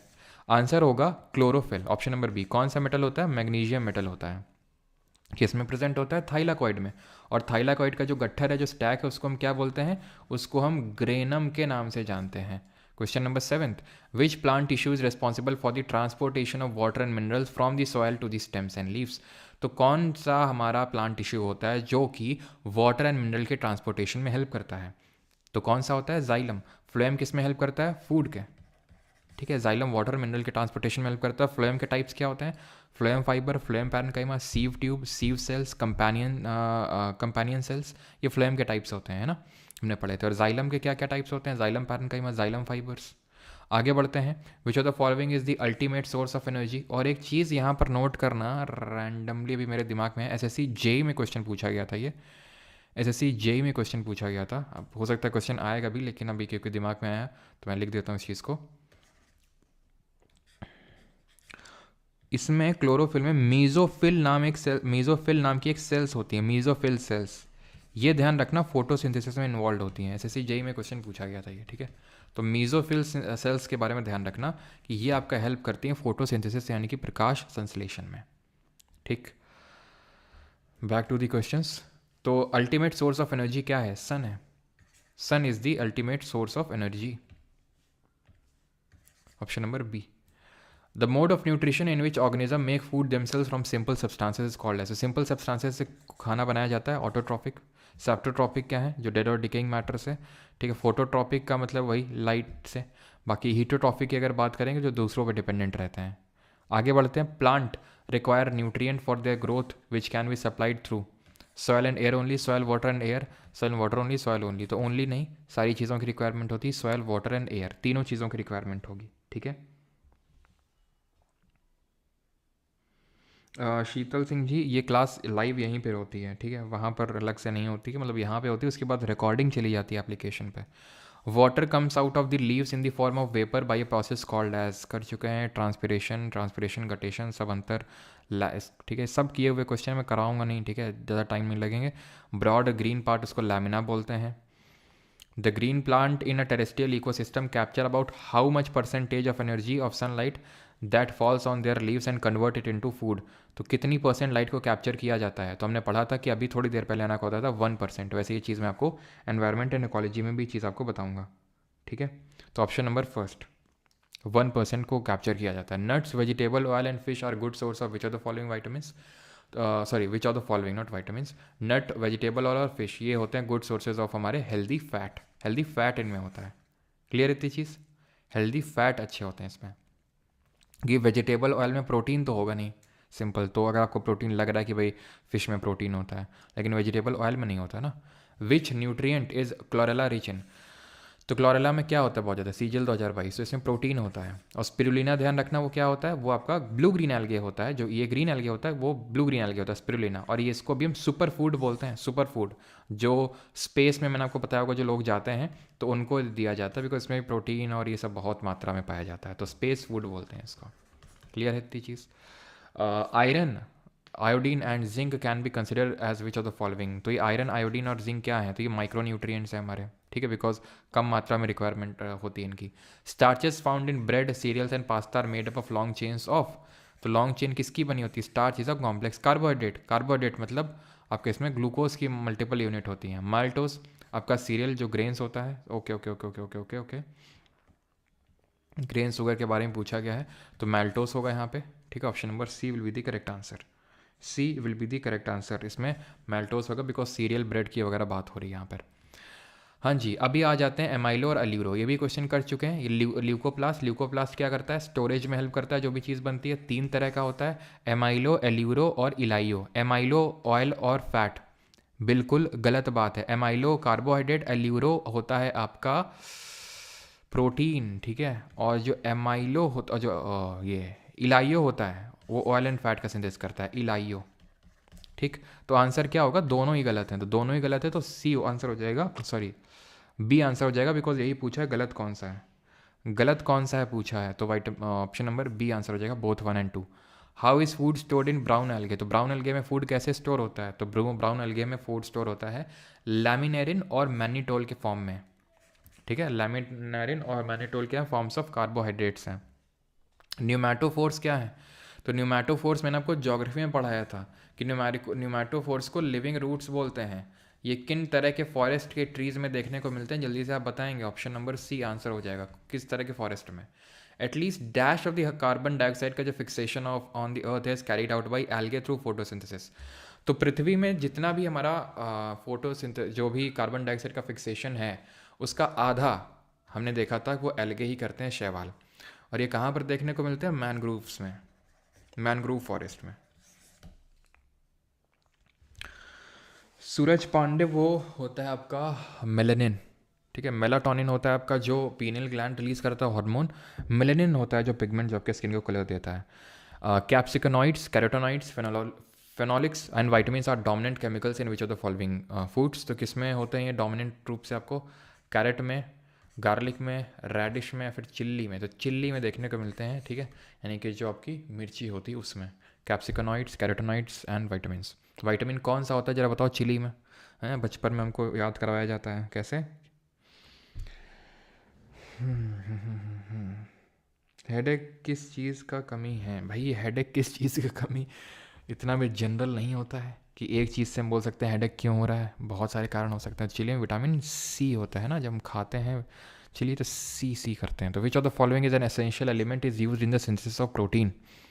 तो प्रोटीन के सिंथेसिस में कौन सा एलिमेंट यूज़ होता है? मैंने बताया था आपको, नाइट्रोजन यूज़ होता है ना। जैसे कि कार्बोहाइड्रेट में हमारा कार्बन, हाइड्रोजन एंड ऑक्सीजन होता है। The dash is the term used for the reaction of photosynthesis that use the energy stored by the light dependent reaction to form glucose and other carbohydrate molecules. तो कौन सी cycle होती है जो कि that uses the energy stored by light dependent reaction में जो energy बनी उसका यूज़ करके ग्लूकोज बनाता है? ये केल्विन साइकिल यानी कि डार्क रिएक्शन या लाइट इंडिपेंडेंट रिएक्शन जिसको हम बोलते हैं, ठीक है। वही पढ़ा था हमने, लाइट डिपेंडेंट में एटीपी और एनएडीपी बन रहा था। वो एनएडीपी जो जा रहा था, एटीपी एनएडीपी जा रहा था लाइट इंडिपेंडेंट रिएक्शन में, और वहाँ पर ग्लूकोज बन रहा था आपका और ऑक्सीजन निकल रही थी। तो energy and carbon requirements of the autotrophic organism are fulfilled by. तो ये क्वेश्चन और कर लेते हैं, उसके बाद हम एनिमल न्यूट्रिशन करेंगे। तो एनर्जी और carbon requirement of autotrophic organism are fulfilled by photosynthesis. Option number B answer हो जाएगा, ठीक है। देख लेता हूँ मैं, और तो कोई ऐसा क्वेश्चन नहीं है। ये वाला क्वेश्चन नया है। The application of plant and soil science to crop production is known as. तो एप्लीकेशन ऑफ प्लांट और सॉयल साइंसेज क्रॉप प्रोडक्शन के लिए इसको बोलते हैं क्या? इसको बोलते हैं एग्रोनॉमी बोलते हैं इसको, ठीक है। ये कर लेंगे ना, ये कर लेंगे। ये भी कि तो करवा चुका हूँ, एंथोसाइनिन होगा इसका, कर लेंगे। इसको करना नहीं है, इसको एनवायरनमेंट इकोलॉजी में कराऊंगा। आंसर इसका यूट्रोफिकेशन होगा, लेकिन अभी करना नहीं है। ये भी कर लेंगे, कर लेंगे।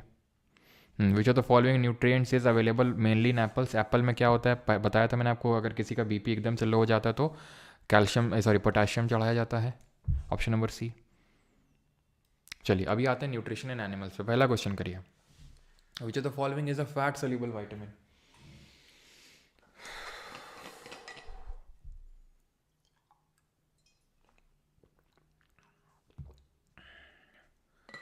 वसा में घुलनशील विटामिन कौन सा होता है?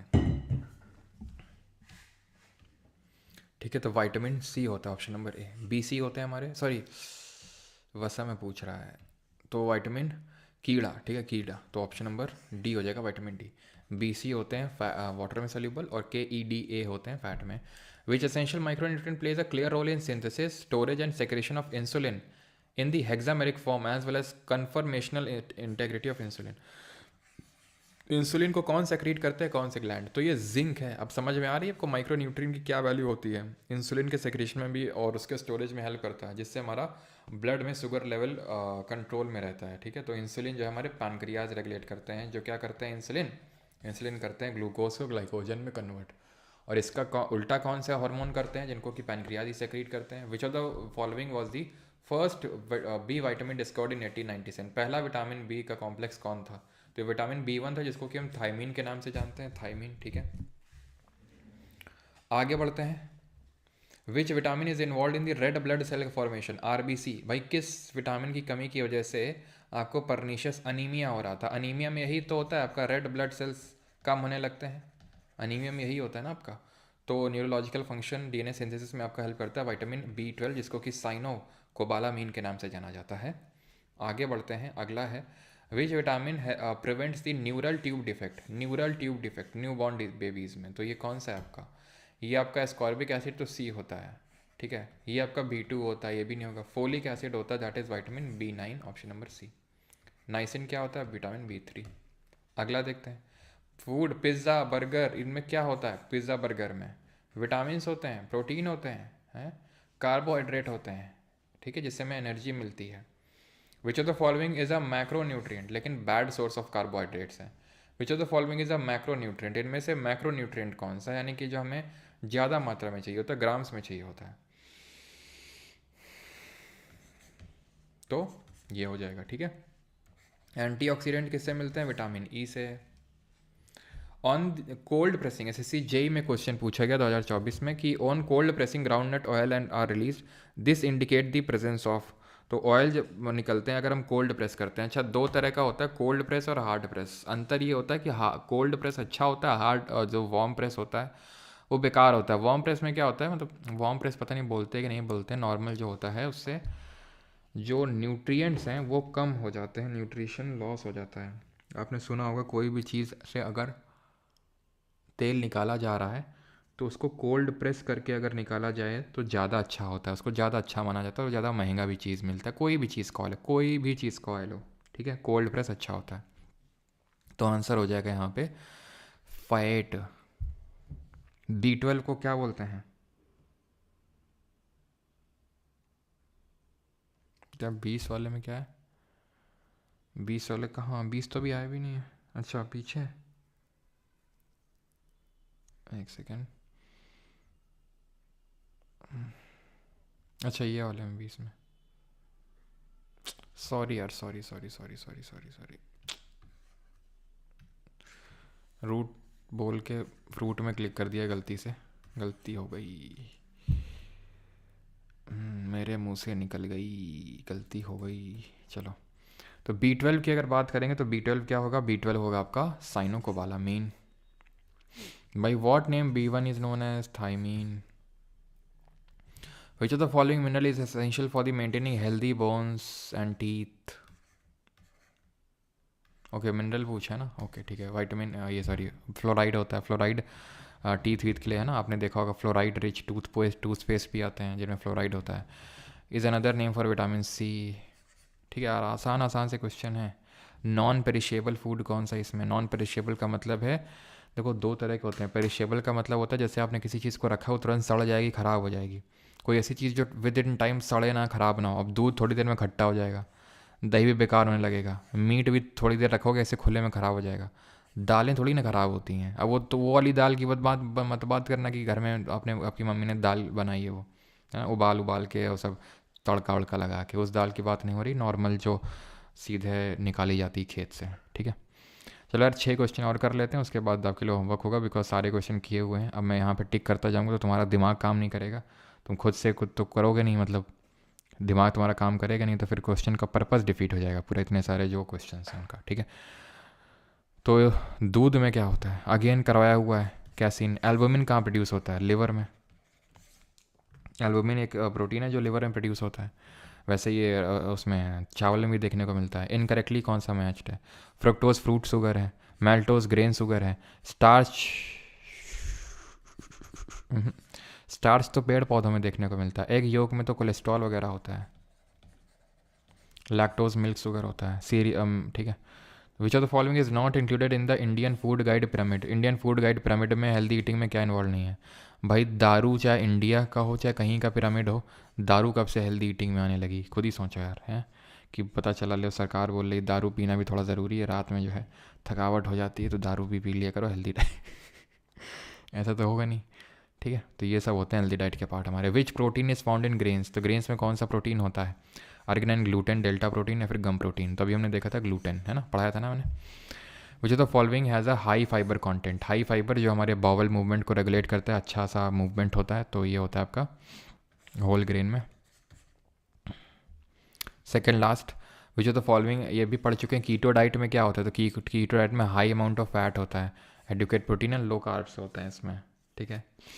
चलो, and the last question is this, ये भी यार किया हुआ है, ग्लूटेन फॉर्मेशन में कौन से दो आपके प्रोटीन्स, दो स्पेसिफिक प्रोटीन आपके इन्वॉल्व होते हैं ग्लूटेन फॉर्मेशन में, तो ये होते हैं आपके ग्लूटेनिन और ग्लाइसिन। बाकी आप क्वेश्चन करेंगे, ठीक है।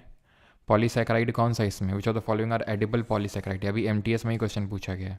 तो एडिबल में आपका स्टार्च आएगा, एल्गिनेट्स आएगा, पेक्टिन, पेक्टिन आपको मैंने बताया था एल्गे का जो इनर वाला मेम्ब्रेन होता है पेक्टिन का बना होता है, ये सब आ जाएंगे, ठीक है। ये अभी मैंने बताया कि जो अंडे का वाइट पार्ट होता है, तो वाइट क्यों हो जाता है ये, तो वाइट हो जाता है डीनेचुरेशन की वजह से, और उसमें प्रोटीन होता है। खैर, अब ये क्वेश्चन आप करेंगे खुद से, जितने भी क्वेश्चन हैं, नहीं तो फिर क्वेश्चन का पर्पस डिफीट हो जाएगा। अगर कोई ना आए तो आप बता देना, ठीक है। ये क्वेश्चन की संख्या काफ़ी ज़्यादा है आई थिंक। क्या हो गया?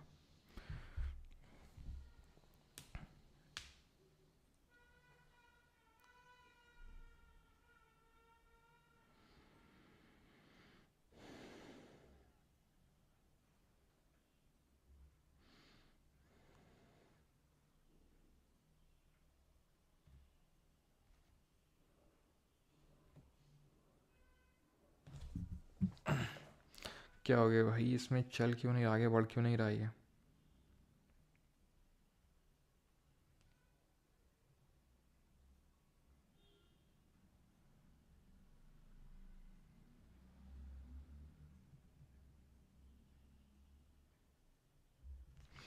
अब भाई जो छाया में रहते हैं प्लांट वो उनको ठीक है सनलाइट, वही क्या हो गया इसको, पता नहीं यार, बंद हो गया ये।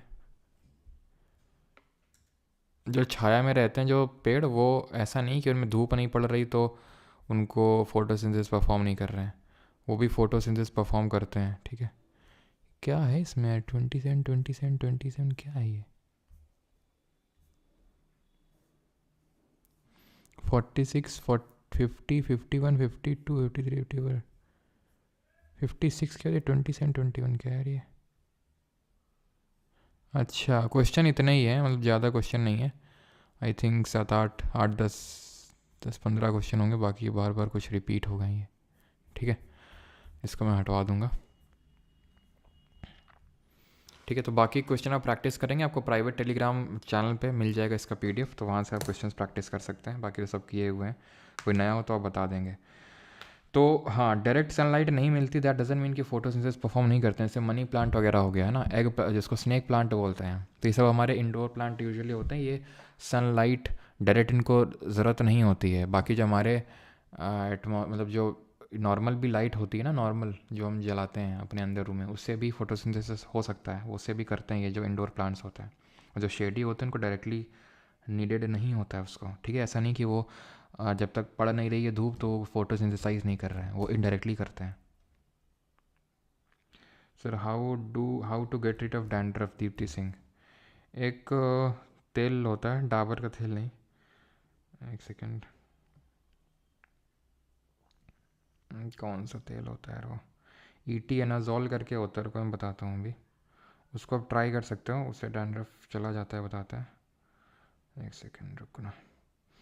ईटेज होता है, ईटेज करके देख लेना, ठीक है। मेरे हिसाब से तो जो आपका डर्मेटोलॉजिस्ट होता है उससे आप बात करोगे तो ज़्यादा सही रहेगा, लेकिन आप डर्मेटोलॉजिस्ट के पास अगर नहीं जाना चाहते तो ईटेज करके होता है, एक लोशन टाइप आता है, थोड़ा सा 5 6 बूंद लगा लिया रात में सोने से पहले, ठीक है, तो उससे ठीक हो जाता है आई थिंक। बाकी अगर अभी हो रहा है तो वैसे तो बरसात में नॉर्मल होता है, बिकॉज जब डैंड्रफ, तभी फंगस होता है एक तरह का, तो वो तब डेवलप होता है जब मॉइस्ट कंडीशंस होती हैं, तब उस समय पे।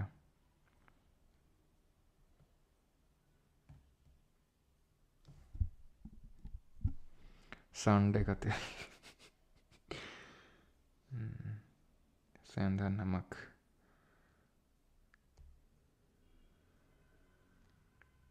चलिए भाई, थैंक यू सभी को, थैंक यू। सरसों का तेल से डैंड्रफ ठीक नहीं होता है, ठीक है, अच्छा होता है, मैं सरसों का तेल लगाता हूँ, ठीक है, मैं बचपन से सरसों का तेल लगा रहा हूँ, लेकिन उससे डैंड्रफ ठीक नहीं होता है, ठीक है। डैंड्रफ का रूट कॉज होता है मॉइस्ट, या फिर यही होता है मेनली, तो वही टेस्ट करके आता है, बाकी देख लो, मैंने तो जो सुना है वो मैंने आपको रिकमेंड किया है ना।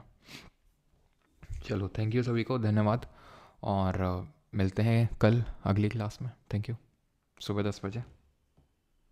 अच्छा, चलता हूँ, दुआओं में याद रखना चिरकुट। कीटोकोनोजोल शैम्पू लगा सकते हैं। अच्छा, कीटोनोजोल, हाँ ये भी सुना है। कड़ुआ तेल, हाँ कड़ुआ तेल, ये हुई ना बात सिद्धार्थ गौतम, सरसों का तेल नहीं, कड़ुआ तेल, ये। यस। चलो भाई, थैंक यू।